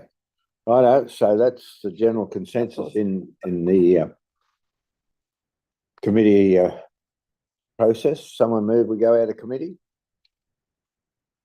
Wasn't sure. Livermore, Councillor Livermore. Probably need to look at the motion. Suspend. Right, so now we theoretically have a modified resolution to vote on, is that correct? No, we've got Uh, to actually make it in committee Who's because the we've only been. second? Livermore. Thank you. Right, we've got, someone's got to move a modified. Hang on, so if we can just go to the motion, so the recommendation as such is point 2 is unchanged. Mhm. Point 3 is now 44,075 with the $10,000 coming in and the Rural Doctors Network going out. And we probably need, just so everybody's clear, we probably need a point 4 that says that the Charles Sturt University scholarships, SVC community grants, SVC capital sports grants, and the event sponsorship grants be suspended for 12 months Yes. or be suspended for further consideration in the 25-26 budget, probably. That sounds better. May I speak? I just take away CSU scholarships, which I realise we have to do. It doesn't sit well because it is something that I know a lot of people who are benefited from it. I'm wondering if we could ask like Vizzy or Vinnie's or someone to help. So that Pardon? scholarship still is available within Snorri Valley's council. So it may not be the Snorri Valley's council scholarship, but we can put it out there saying we can't afford it. Would you be able to put the bill for us why this is suspended? I can give you another option. Yep. So I have my own Yes, scholarship Yeah. at CSU and have had, I started that when I became mayor. Yep. And I will be continuing that. And I'd like to, say that other councillors, if you believe in education as I do, and you believe that the Charles Sturt Scholarship is a worthy thing, put your hand in your pocket. yeah. So whether 0.5 could be, look for other sources for the scholarship. 0.5, endeavour to attract Donors for the scholarship, CSU scholarship. Can we, before we go on to point 5, can we just clarify point 4? Can we just put at the end of that for further consideration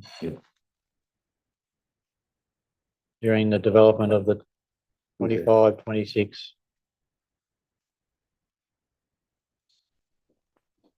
budget of income and expenditure? Can I just Right. suggest that we keep them and you just forgo your councillor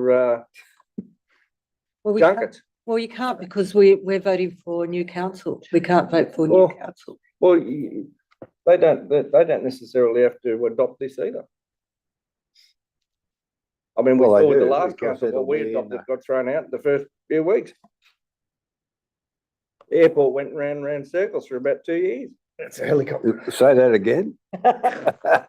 It's so, Was that a play on words? I think it was. So point 5 is Do rotation. that council, we don't need to put that council, we've already got.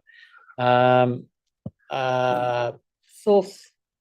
Look, I think basically that covers it. Source alternate sponsors for the Charles Sturt scholarships.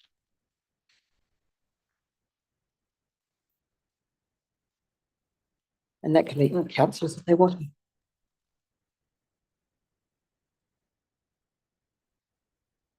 Righto, do I have a mover? That is, what is this? Councillor Come out of Hancy? committee or- Councillor Armour, you're moving? Oh, okay, committee, I think. Councillor Ham, you're moving? Yeah. Seconder? Haven't we already done that? Michael? Yeah, Thompson Okay. Vera was the original Yeah, we- movers, Oh, so hang on, we're sticking with that. Sorry? Thompson and Ham were the original movers, I think, Righto, before we, Wandered around. that's right, yeah, righto. Is there any further debate? If not, I'll put the motion, all those in favour? Against?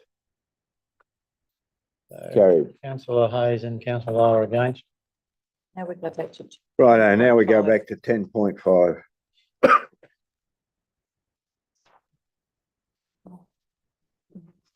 10.5, What page? page number 42. 42. 42 out of 200 and something. Yep. Going well. Backwards. And that is now Boldly. Zero, zero, zero. Yeah. Attachment. 6, 7. This one. 4, I think you're right. 40, 1, 2, 40, 3, 6, 6, 8. 5. Yes. You're modifying the cost savings. Yep, they just did. Right, they're modified.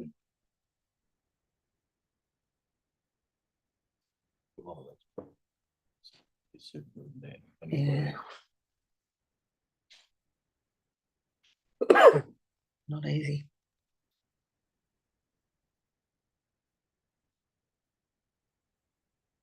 Is that right? Yeah, should have.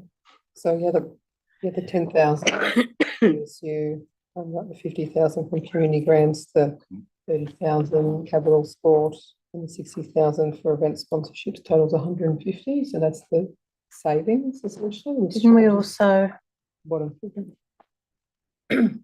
So is that 150 or 160? I've got, because we took out the rural, I've got Doctors. 1255 originally.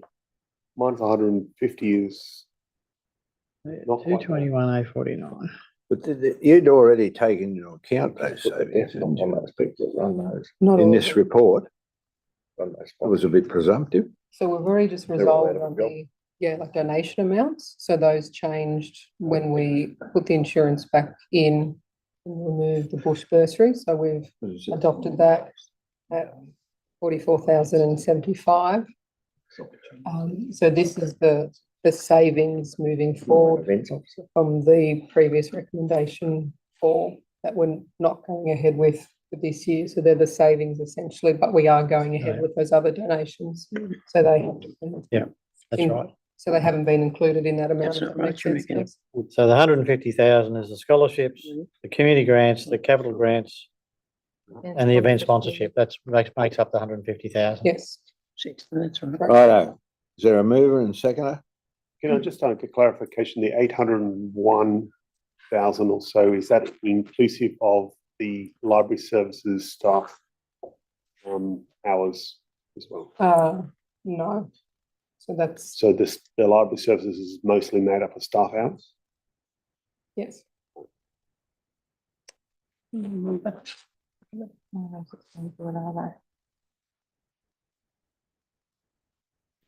Righto. Right, look, I'll move it. It's been moved. Is there a seconder?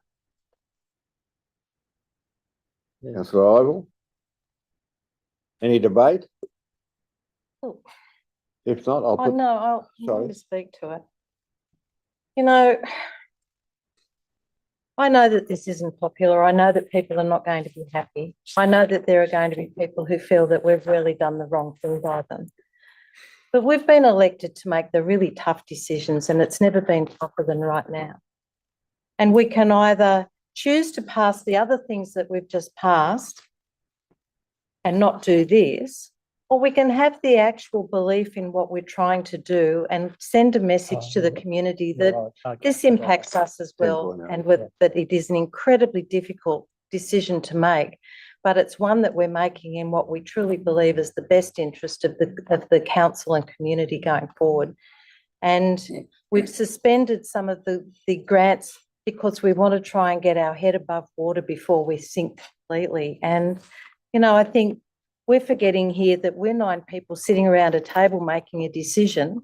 And at the end of the day, I look at what, it was $13,000 that we were getting before. And for most of us, this isn't a career move. I'm looking up there at the reduction in staff of $801,345. And I can't even begin to imagine how the senior executive and the staff of Snowy Valleys Council are feeling right now, knowing that in order for this community to move ahead, they are going to lose their positions. And that's not because we don't care, that's because we do care, and we want to make changes going forward. So is it an easy decision? No. Do I believe that in this case we're making the right decision? Yes. Am I incredibly sorry for what we have to do? You bet I am. But we don't really have much other option right now. Any other comments? If For not, you, Mr Mayor, may I yeah, just Councillor ask Ham. through, following up on Councillor Thompson's point to the general manager, obviously when I made the decision, how are things going with staff? Well, look, I think there's a number of issues that are of concern to staff at the moment. Obviously, our financial position is one of them, but the uncertainty surrounding the de-amalgamation is another. And Yeah. until we can remove some of this uncertainty, there will be some challenges there for staff right across the organisation, unfortunately. We are very grateful to them.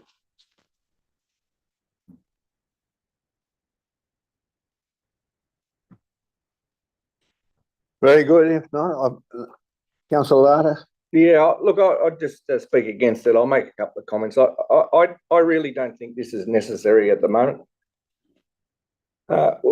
We are in a cost of living crisis in this country. The federal government's got $600 million to spend on a PNG football team. And here we are about to tell, I don't know how many staff, that they're going out the back door, when the model that we're running and the model that has been served to us on a platter by the Office of Local Government and previous governments doesn't work. It's completely stuffed. And we need to be having the debate publicly in the media and with the Office of Local Government, with the Minister, that this isn't sustainable. And, you know, they think these rural towns are the engine rooms of their economy. Well, they're not going to be for much longer if this sort of stuff goes on, because all we're doing is ripping the guts out of a community by doing this sort of stuff. And we should be fighting for them. We should be down there at Macquarie Street saying, well, it's not bloody good enough. We can't run a budget with the money that's being allocated to us. The system's not fair. You've got all this money to waste on these feel-good projects at a state and federal level. We don't see any of that cash. I mean, I don't know how a $600 million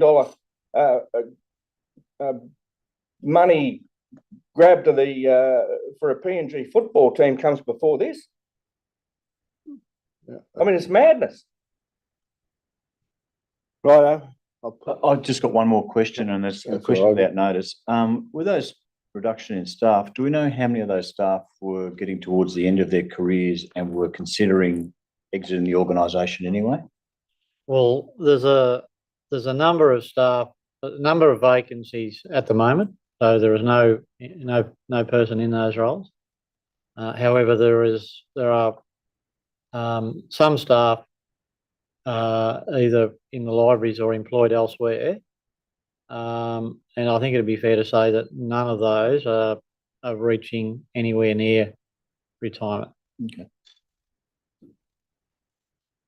I think that's probably pretty right. Right. So I'll put the recommendation. All those in favour? Against? Councillor Hughes, Councillor Hayes, Councillor Lara. Right, 10.8 Australia Day. There's a number of recommendations. A mover, Councillor Ham, a seconder. Councillor Idle, thank you. Any debate? Can I just ask, in relation to point 4, create an award nomination portal, can we just include that is accessible all year from the end of January? So point 4. Addition? Create an award I think we get nominations Nomination portal portal, and after portal put accessible from February 1. all year. Yeah, okay, you can put in brackets, yeah. Right, a mover and seconder, happy with that? Yeah, happy with Very that. good. Any further debate? If not, I'll put the motion. All those in favour? Against? Carried. When the letter goes. Righto. 10 point. Excuse me. 10, is that right? 10.9. 10.9. I'll move, Oh, but can sorry, I, my apologies, 10.9. I'll move, but can I include a point 4 that council further investigate additional alcohol-free zones? Additions to Mm. alcohol-free zone.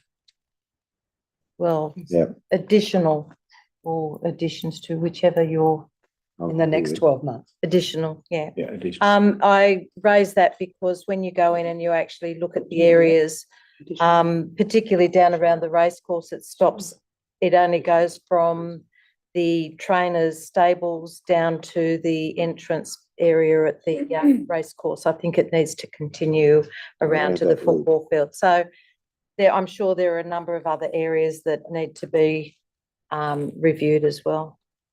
So I'm happy to move it with that. Me move with that Point addition. Is there a seconder? Councillor Ham. Any discussion?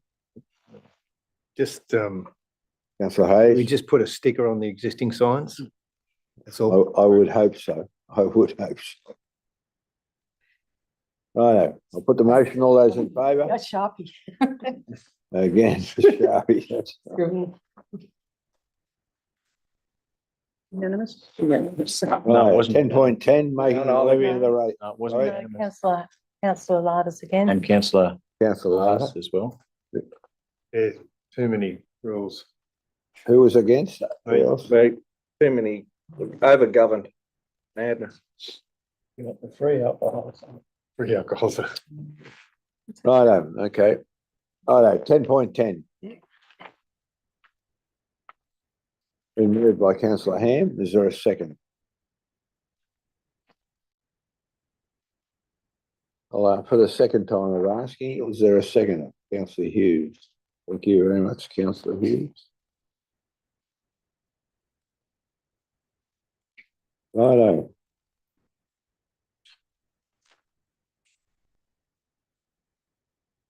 If I, Someone moves the recommendations. I was just Oh, going you to wish speak to to it speak? saying, Right, so this is putting up rates by 5% as the rate peg. Obviously, we didn't get the 12.5% in the IPART that we had requested. So the 5% is, probably doesn't need much discussion. We desperately need it. that's right. Yeah, definitely. You can't. So as you rightly pointed out, councillor Ham, this is including the maximum allowed by the rate peg of 5.5. Was it 5.5? I think it was, wasn't it? Or 5? Just 5. 5%. So it's been moved and seconded. Is there any debate? If not, I just a Councillor. question, number 10.5% on overdue rates. It's that's pretty by the government, isn't it? pretty steep, considering that probably the people who are overdue have difficulty paying anyway. Isn't that set by the government? Just a comment. That's the maximum. It's the maximum that's allowable. It's the maximum. Well, what you're suggesting 10% is seems we to have an work option. out.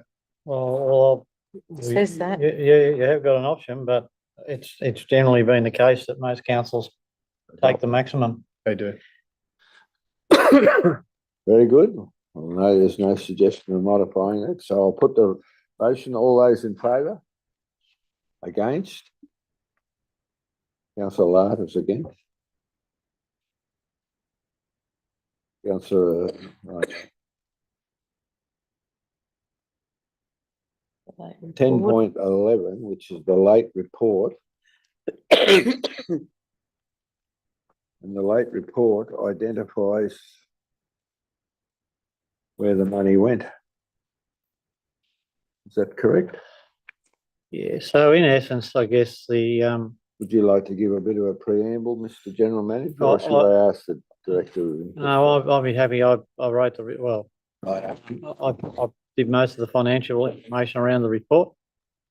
So unfortunately, the way that the QBR 3 was presented, the $888,000 of over expenditure in roads that was disclosed was the over expenditure in materials and services within those 4 areas, being urban roads, local rural roads sealed, local rural roads unsealed, and regional roads. When you look at the total expenditure of those cost centres, including employee costs and materials and services and plant costs and internal gravel charges, then it shows a slightly different picture, that the overall expenditure as at the 30th of June 2024 of the local roads, including urban roads, is expected to be around $300,000, which is not still not insignificant. Currently, as at the 12th of June, it stood at around $275,000. So the purpose of this report was to better explain that. In relation to regional roads, it is a little bit over expended as at the 12th of June. However, as I've identified in the report, we get a block grant from Transport for New South Wales, which we can spend either on operational or maintenance costs or capital costs. And normally, or the aim is not to spend any more on those roads than we get from Transport for New South Wales. So,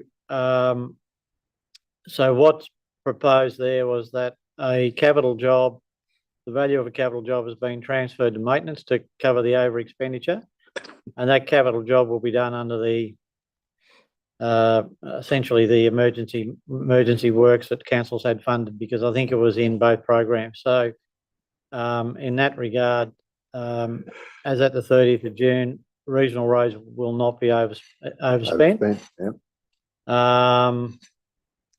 And the other point that I've made in the roads expenditure, I suppose, is that the budgets in those roads areas have been cut significantly over the years, and obviously the current executive weren't here at that time to really ascertain why that happened.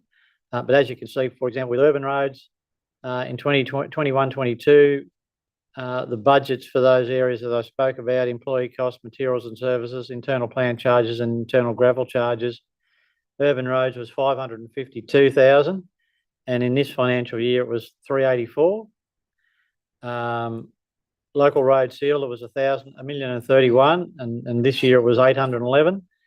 And in local roads unsealed, it was 710, and this year it was 446. Now, it would have been very difficult for the budget holder, particularly for urban roads, to be able to maintain a safe network with that small budget that he was given.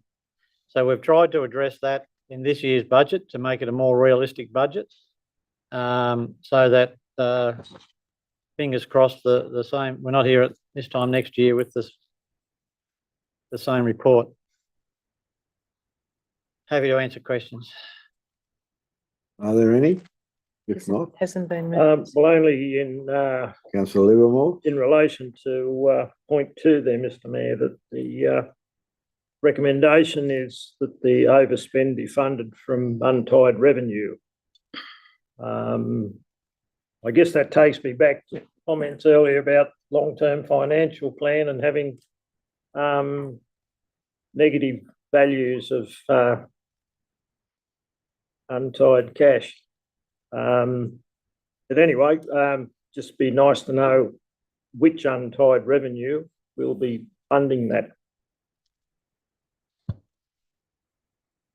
Are you answering that, or is Duncan answering that? Well, look, it's general unrestricted cash. That's the intent of it.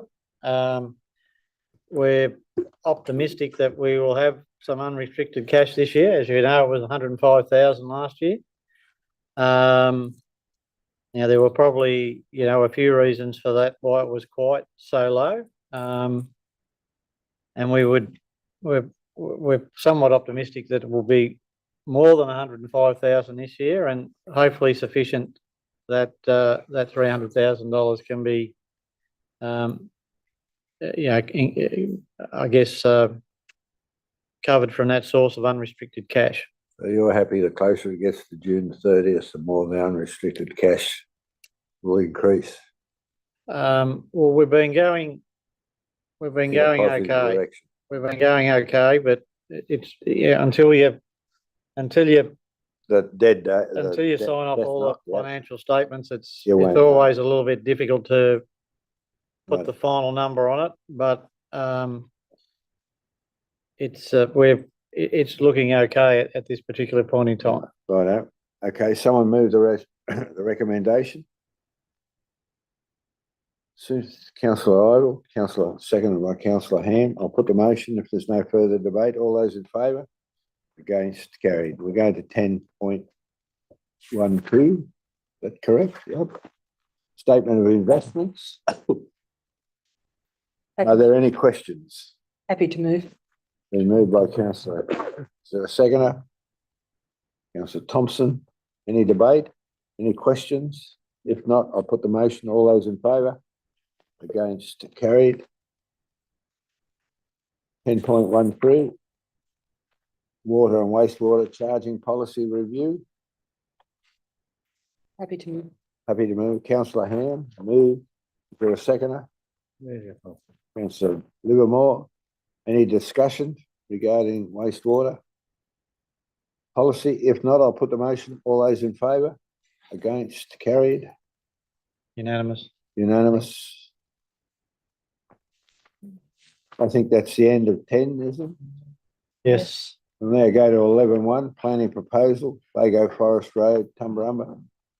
There is a recommendation there.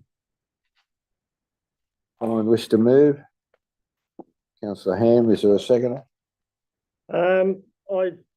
Councillor Larder is seconded. Councillor Livermore, you wish to move?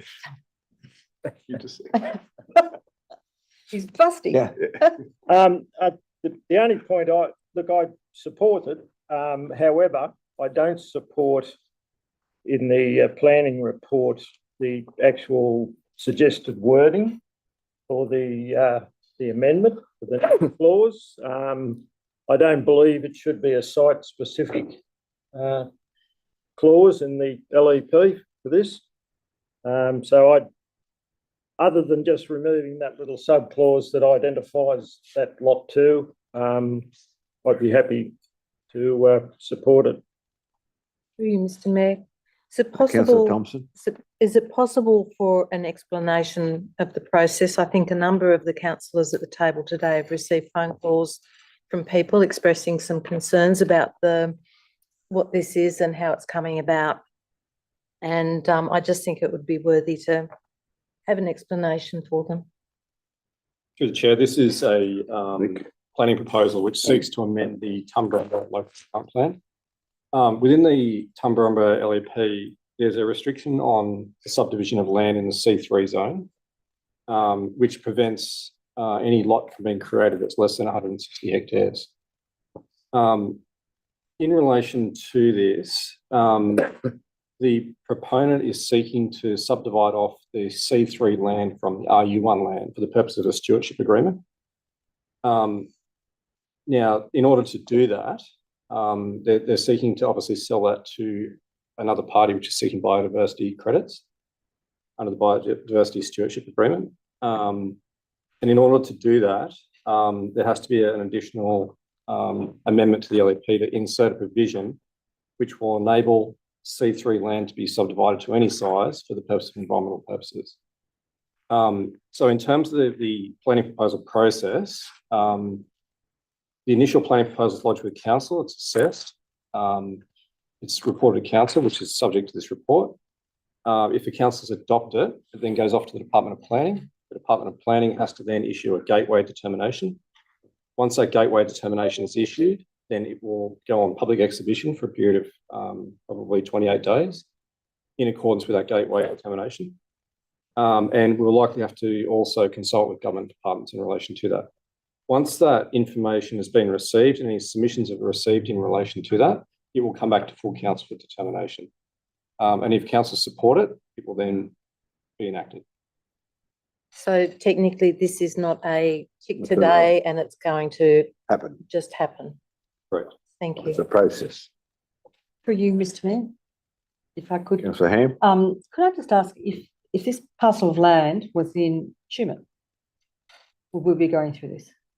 No. So there's two separate LEPs that operate obviously within the local government area. The Tumut LEP permits it, the Tumbarumba LEP does not. Yep. Any further discussion? Oh, just, Councillor Armour? why aren't they looking in Tumut rather than Tumbarumba? Probably identical. It's probably similar to approaches made by particular individuals on behalf of other community, what's the name, seeking to. get a- Oh, what a tangled web. Yeah. So there's probably, I don't know what the circumstances, are, but it's obviously that this has been discussed. Councillor Armour? The LEP in Tumbarumba specifically states that development must not be granted if the subdivision will result in 2 or more lots of less than the minimum area specified for such lots by a development standard, or the subdivision will result in 1 or more lots that is less than 90% of the minimum area specific for such a lot of a development standard. So the LEP as it stands at the moment doesn't allow it at all. I can remember when we started this term of council, and because of the DE amalgamation, we started off looking at land studies so that we could consolidate both LEPs. And there was a decision made that we wouldn't do that until we got through that process. And the moment we're in the middle of that process, why would we want to change anything in the Tumbarumba LEP at the present time and create more bad feeling up there for us interfering with that? I think it's going back on our word. The other thing is a stewardship can be made by anyone, anywhere. This is not going to increase biodiversity because they're taking existing E3 land. It's there. It can't be cleared. It's there forever. There seems to be no logic in this move, because it can be done anywhere. As I said, on my farm, we have a stewardship over the white box gum area. It's fenced off and it has to be managed. My concern is, as is the concern of the number of people, including New South Wales farmers from both Gundagai and up the northern end, that we have National Park locked away and all we have is weeds and pest animals, and it's hard for neighbours to protect themselves from that. We're going to have smaller subdivisions of these sort of bits and pieces. We're going to have these things dotted, especially in Tumut, if it can be done here. And certainly the farmers aren't aware of that. Wait until do, because there'll be subdivisions everywhere. And the neighbours won't be able to manage that because owner is not going to look after it. And Snowy too is certainly not going to look after it. And it could well go back to becoming not land because that's what it is all up there. So there's a whole range of questions that I've pondered with for 2 days, including getting heaps of phone calls, especially from New South Wales Farmers members. And we have 2 letters here that we should take into account. So I'm going to ask you to consider just deferring it for another month so that we can do our homework and see what the real implications are. I'd concur with that. Righto, okay. So it's been moved and Could- seconded. Could I just clarify that? Aren't we sort of like, We're we're just referring putting it this, off. but by bypassing this, aren't we putting it out there for discussion, for more information? So by deferring it, we're just pushing it back a month because that's my understanding that that's what we're doing. Through the process. So by saying this, we are starting that conversation, Hansi. Well, you know, that's the legal process, but when an individual And it's still going to come back to us. reads this recommendation, just read the recommendation. What does it say? It doesn't mean a thing to me. It doesn't mean what you've just told us, Nick, that it's going to come back to council twice over. It doesn't say that. It gives 200 pages of academia in the attachments, and even the document attached to this is really hard to understand. And most people don't know what carbon offsets are anyway. It's just... So the word support, would you like another word there? No, look, No. I think what it's saying is we support the planning proposal to amend the Tumbarumba LEP, and we have amended Tumbarumba LEP since. a childcare centre.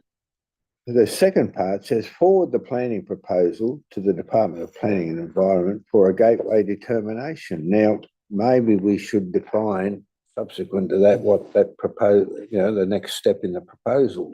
I don't know how you feel It's about it. very Well, academic. I think if I may, Mr Mayor, it could be handy if you went to page 103 Mhm. of the report, and that contains the 03, the did you say? proposed 103. clause.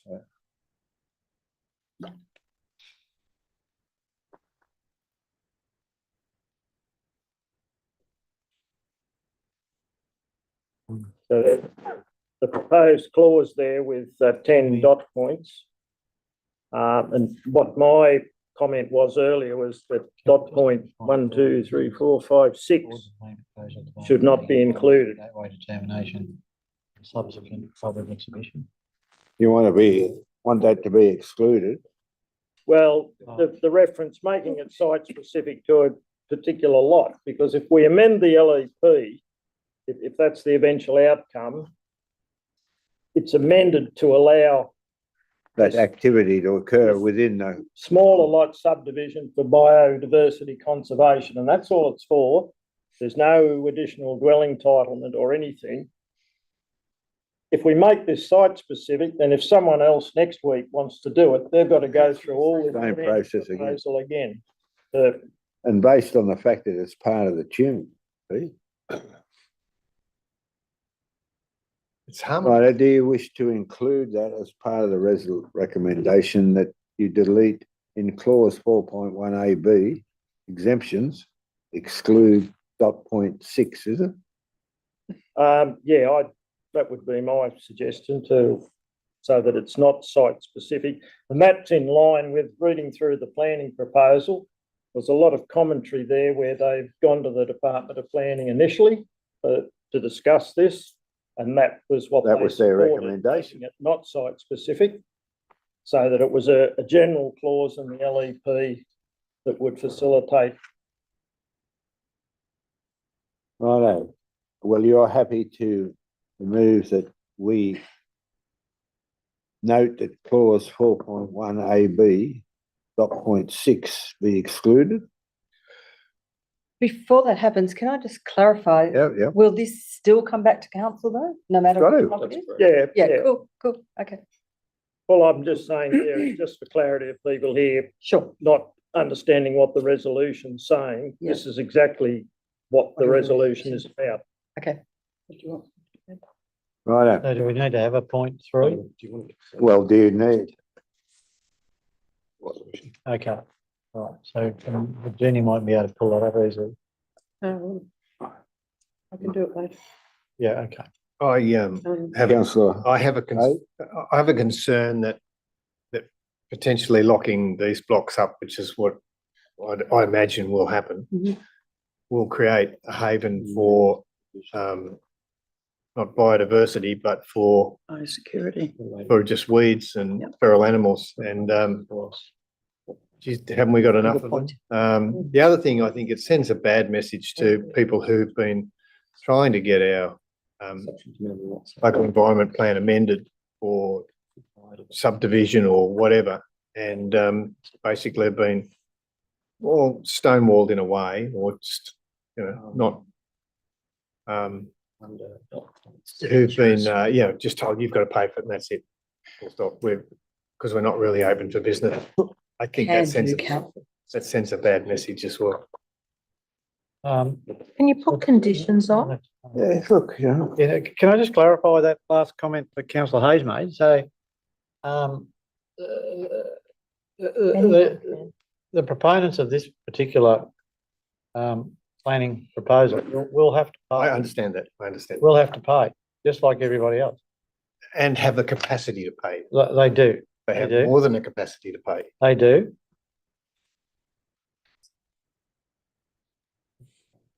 But that's the whole point of what I'm saying. Somebody else wants to do the same thing. If this is not site specific, they don't have to go through the planning proposal process. That's right. It's an option that exists already in the tumour WP. And I don't think there's going to be a flood of applications either, because under the terms of this, as I read it, I mean, you're going to have to show a lot of evidence that the land You're acquiring. you've already got a stewardship agreement in place with somebody, and there's been the appropriate assessments of the value of the biodiversity of the site to warrant the stewardship agreement. Movements. Because they're funded through, I think it's Commonwealth funding, so they don't, Heritage. they don't just hand it out willy-nilly because you happen to have a bit of C3 land. Just move it up a bit. Can you move it up a little bit, Penny? Righto. Can I just, Yeah, one more councillor, thing, when you vote, can you keep in mind that we have a request here from New South Wales farmers that we defer it so that they can get their heads around it. They became aware of it yesterday. So, and they represent a lot of farmers in both Tumbarumba and Gundagai. So you've got a fairly hefty request there just to defer it so they can get their heads around it. They haven't had time to fully read all of this or come to terms with any of it, like none of us have. Is there any time specifics? Righto. Sorry, councillor. Is there any time specifics through you, Mr. Mayor? To Nick, is there any limitations on our time? Through the chair, the proponent is fairly keen to have this matter resolved. We do have an active development application on the books at the moment that can't be determined until such time as there's certainty around the planning proposal. But ultimately it's a matter for council. I firmly believe that there will be a consultation process around any gateway determination that's issued, and that will be able to thrash out any issues and provide an appropriate avenue for the community to respond or provide comment in relation to this proposal. At the end of the day, the councillors will have the option at the end to be able to Make a either decision. not support or support the proposal. Is there a ballpark timeframe around this?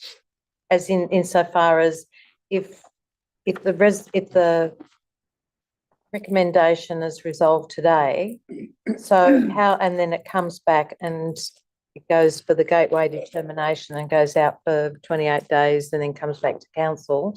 What's the timeframe? 2 months, 3 months? It's dependent upon the Department of Planning and when they respond to council.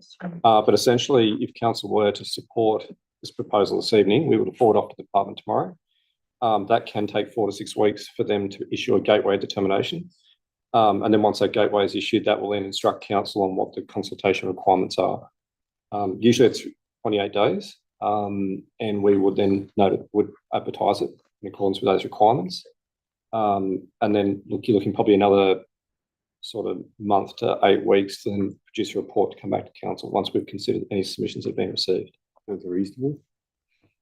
Councillor. Just ringing a little bell, councillor Armour mentioned New South Wales Farmers. I'm a member of New South Wales Farmers. Just You need a bell. You need a bell. little bell. Righto, I think it's councillor Ivor. Just working that time frame through in my head. It's going to be the next council that'll have to deal with it it. is. isn't it? That is true. We just need to make sure that councillor and Lada are happy with what's right. So the only thing I suppose, because they come up with the determination of, and they tell us how many days, is there any way that we can actually stipulate a minimum of 28 days consultation? Through the chair, the department will stipulate a minimum. We can work Make out it whatever we want above them. Thank you. Righto, so the mover and seconder, are they happy with clause 3? Okay. Yes, I'm happy to close it. Councillor Lada? Righto. We have a motion in front of us. No further debate. I'll put the motion. All those in favour? Again? We have 3 against. Or 4. Who's? Brent? Oh, sorry, my apologies. Well, I'm against that because that's still leaving it as sites. Well, I thought. No, it's the, not. No, it's not. That's what point 3 does, councillor Livermore. That's your point. Have another Well, lull. let's have a look at point Trouble. three. Can Sorry? we have a look at point 3? Let me see, I thought I just read that and couldn't see the. Oh, point 2, you've shifted it. Point 2. Okay. Oh, right, it's point 2, is it? Yeah, it's shifted up. Come on down again. It's in point. Sorry. Are you happy with that, councillor Livermore? Oh, right, yeah, okay. Right, okay. Yeah. You know. We'll run it again. So now it's 6-3. Right, So against is councillor Palmer, councillor Hayes, Councillor- councillor Thompson. I think that's right. you got councillor Hayes as 4. Yeah, that's 1, 2, 3, 4, 5, 6. That's correct, right. Right, next. Good. That's 11.2. Human multi-purpose and a site option analysis. The recommendation is, and you can all see them. Is there a move? Councillor Ivel, is there a seconder? Councillor, is there any debate? Yes, Mr. Chair. There's an alternative There's recommendation. an Exactly. Jeannie, can you put the alternative recommendation up, please? We just need those two to withdraw. So that's the recommendation being moved and seconded by the mover and the seconder. Yes, happy with that? Happy with that? Happy with that? Councillor Lara, Councillor Ivel, sorry, round the wrong one.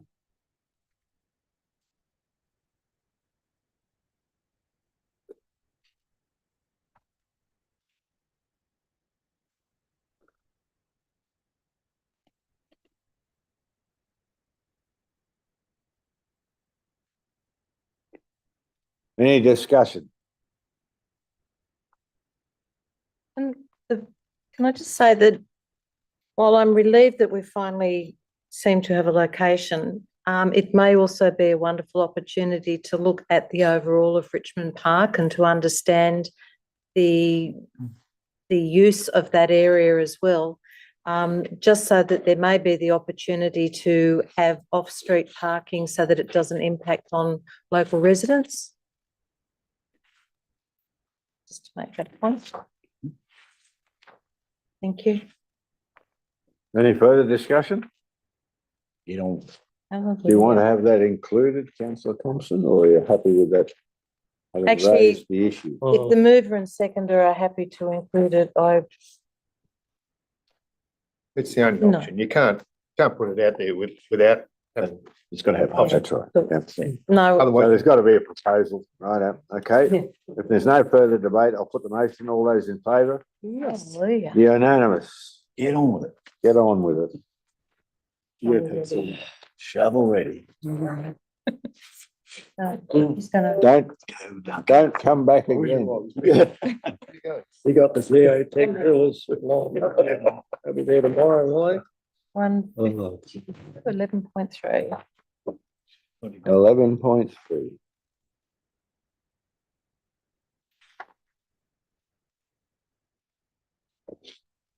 We're going to get out of here today yet? one's gone.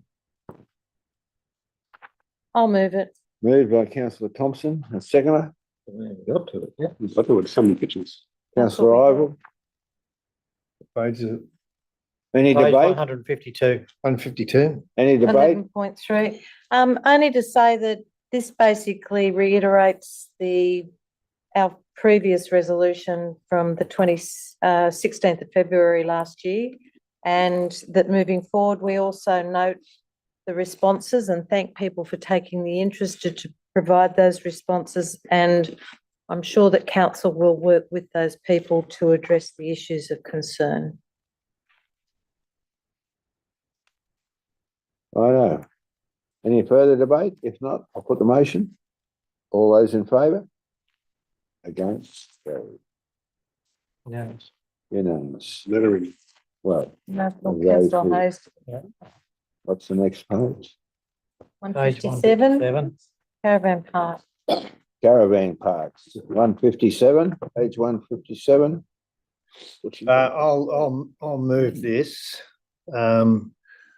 with the addition of in one, adding 1A and investigate the option for the lessee to purchase the site. So we're leasing it and we're also giving them potentially an option of purchase. Just I'll second that. 1B, and the first bit will be 1A. At commercial, Yeah, The first bit Yeah, will be purchase it. 1A. Oh, and the bit you've just typed. Has in that been is 1B. discussed before? yep. not, well, not here.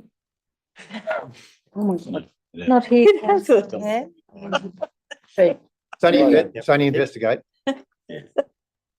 Well, shouldn't it be, I'll second. Remove the amendments, been moved and seconded.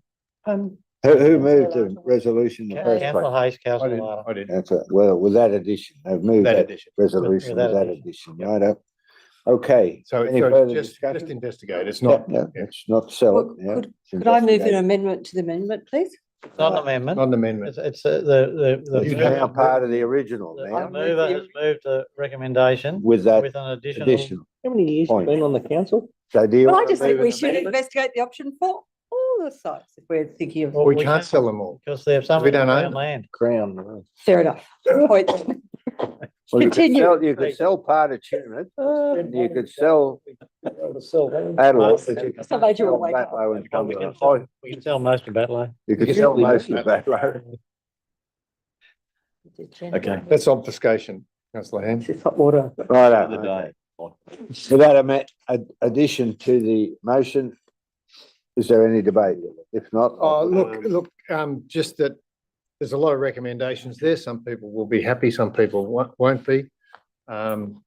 But, you know, this is something that's, we have to move on. We've got to press it. Yeah, proceed. I like the, if I may, the, re-advertising the expression of interest for the other caravan parks. In my little part of the world, the Battler one is very new. And the data isn't fully, how does it actually Mature. work? Financial, what? The data isn't fully matured yet. Yes. That's it.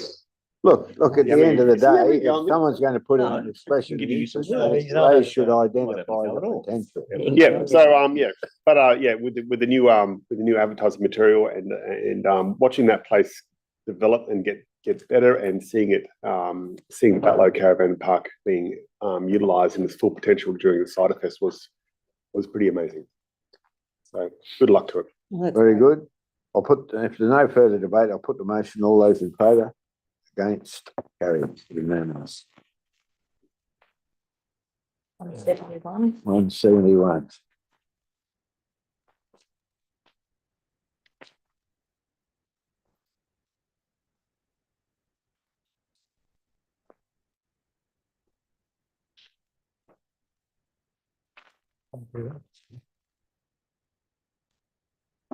Tumbarma Sports Academy Operational and Management Agreement. We have a recommendation. Is there a mover? Yeah, I'll move that. Just Moved by council. With an amended point. with an additional point.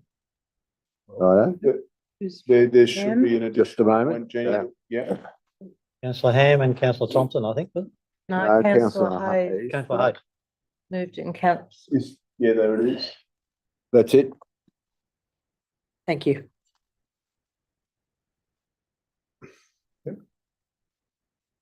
Can I get one of those? You want an agreement? Template. The template, yeah. Righto. Okay. Give him some more sugar. It's been moved and seconded. Any debate on the issue?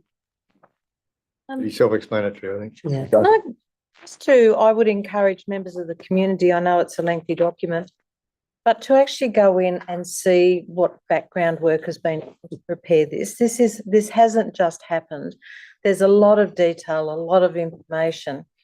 And for people to understand if they are part of another organisation, to go in and have a look at some of the things that can be The required. opportunities. Yeah, but also that you'll be required to undertake in order to come up with a heads of agreement or memorandum of understanding. So, you know, I know that it's been moved and seconded, but there is so much information in the document that really people should take the time to read it, understand it, and then if they have thoughts of taking over a council infrastructure under this agreement, they'll have an understanding of what's required.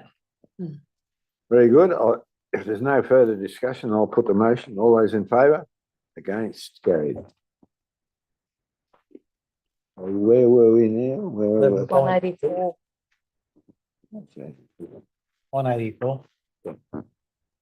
Up and down. Oh. So much. Yeah, I use this one. 11.6. There you go. Righto, Tumut District Neighbourhood Centre, been And I'll moved by second it. councillor Ivel. Is there a seconder? I'll second it. Councillor Hughes, any discussion?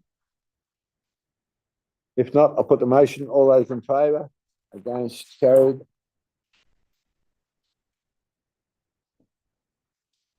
One 95.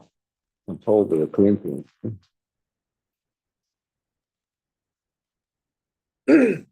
Righto, 12.1, minutes of the Audit Risk and Improvement Committee, been moved by councillor Ivel. Is there a seconder? And Councillor Ham. Any discussion? Oh, only that Brett and I attended this meeting. We've got a new chair. There actually seemed to be a bit of new vibrancy to the ARIC meeting. So It's a different proposition. Wasn't vibrancy. they know you're leaving. Yeah, fair enough. No, and of course, that's probably your last meeting. as Well, You have another one? Yeah. No. well, the next one I'm- wouldn't I'm- be till I'm going- November, so. until No, November. it will be one in September or October, Oh, early yeah, October, for the- the financial statements. Finance. I just wonder if it was appropriate to thank you both for your Yeah, well, commitment October, to the Audit Too Risk and late. Improvement Committee. Pleasure. Yeah. Thank you. Yeah, we January 20. really appreciate it. The amount of time you put in Have here. you ever been to one? I'll put the motion. All those in favour? Against? Carried. 12.2, the minutes of Local Traffic Committee. You got a series of recommendations there. Is there a mover? Councillor Ivel, seconder, Councillor Ham. councillor Ham. Any discussion on any of those recommendations? I believe we had one from this morning's discussion in relation to, just make sure I'm on the right spot. To Little River Road. Yes, the, Been taken on board, has it? Yeah, we For will, the next we'll meeting. Yep. produce a report for the next traffic committee. Thank you. Right, if there's no further discussion, I'll put the motion. All those in favour? Against? Carried. We'll go to 12.3, the Glenroy Heritage Reserve Committee meeting. There's a recommendation there that the minutes be noted. Is there a mover? Councillor Ham, a seconder, councillor Livermore. Any discussion? If I may, Mr. Mayor. I wasn't able to make this meeting, but there has been an ongoing discussion about the land. You've got the Glenroy Heritage Reserve, and it's actually got an extra 40 odd acres around it. There's, they've got a very good tenant on it at the moment. There's some people on the committee going, why is he leasing this land or whatever? So I think in all fairness to everyone, it should go out for expressions of interest when there is time, just to say if anyone else Is interested? is interested. That'd be Very good. Do they have a lease? It's all on the Okay. back of an envelope. Okay. It's just an opportunity to form. Wouldn't be unlikely. Right, no further debate. I'll put the motion. All those in favour? Against? Carried. Now, will someone move that we go into confidential for the following issues? They're only a They're only- They're only at. Oh, finished. We've already done them, We're Mr. done. Mayor. 202. Righto. Item 14, meeting closure. And Item 14. 380 pages of. Item 14, meeting closure. Righto, well, thank you all very much for your diligence this afternoon in achieving the outcome. It looked fairly daunting, but I think the opportunity to have a workshop prior to get a full understanding of what's been proposed was very beneficial, and I think it's important that in light of the amount of complexity in some of them, that we got an opportunity to query some of the process. So thank you, as I said, thank you all very much.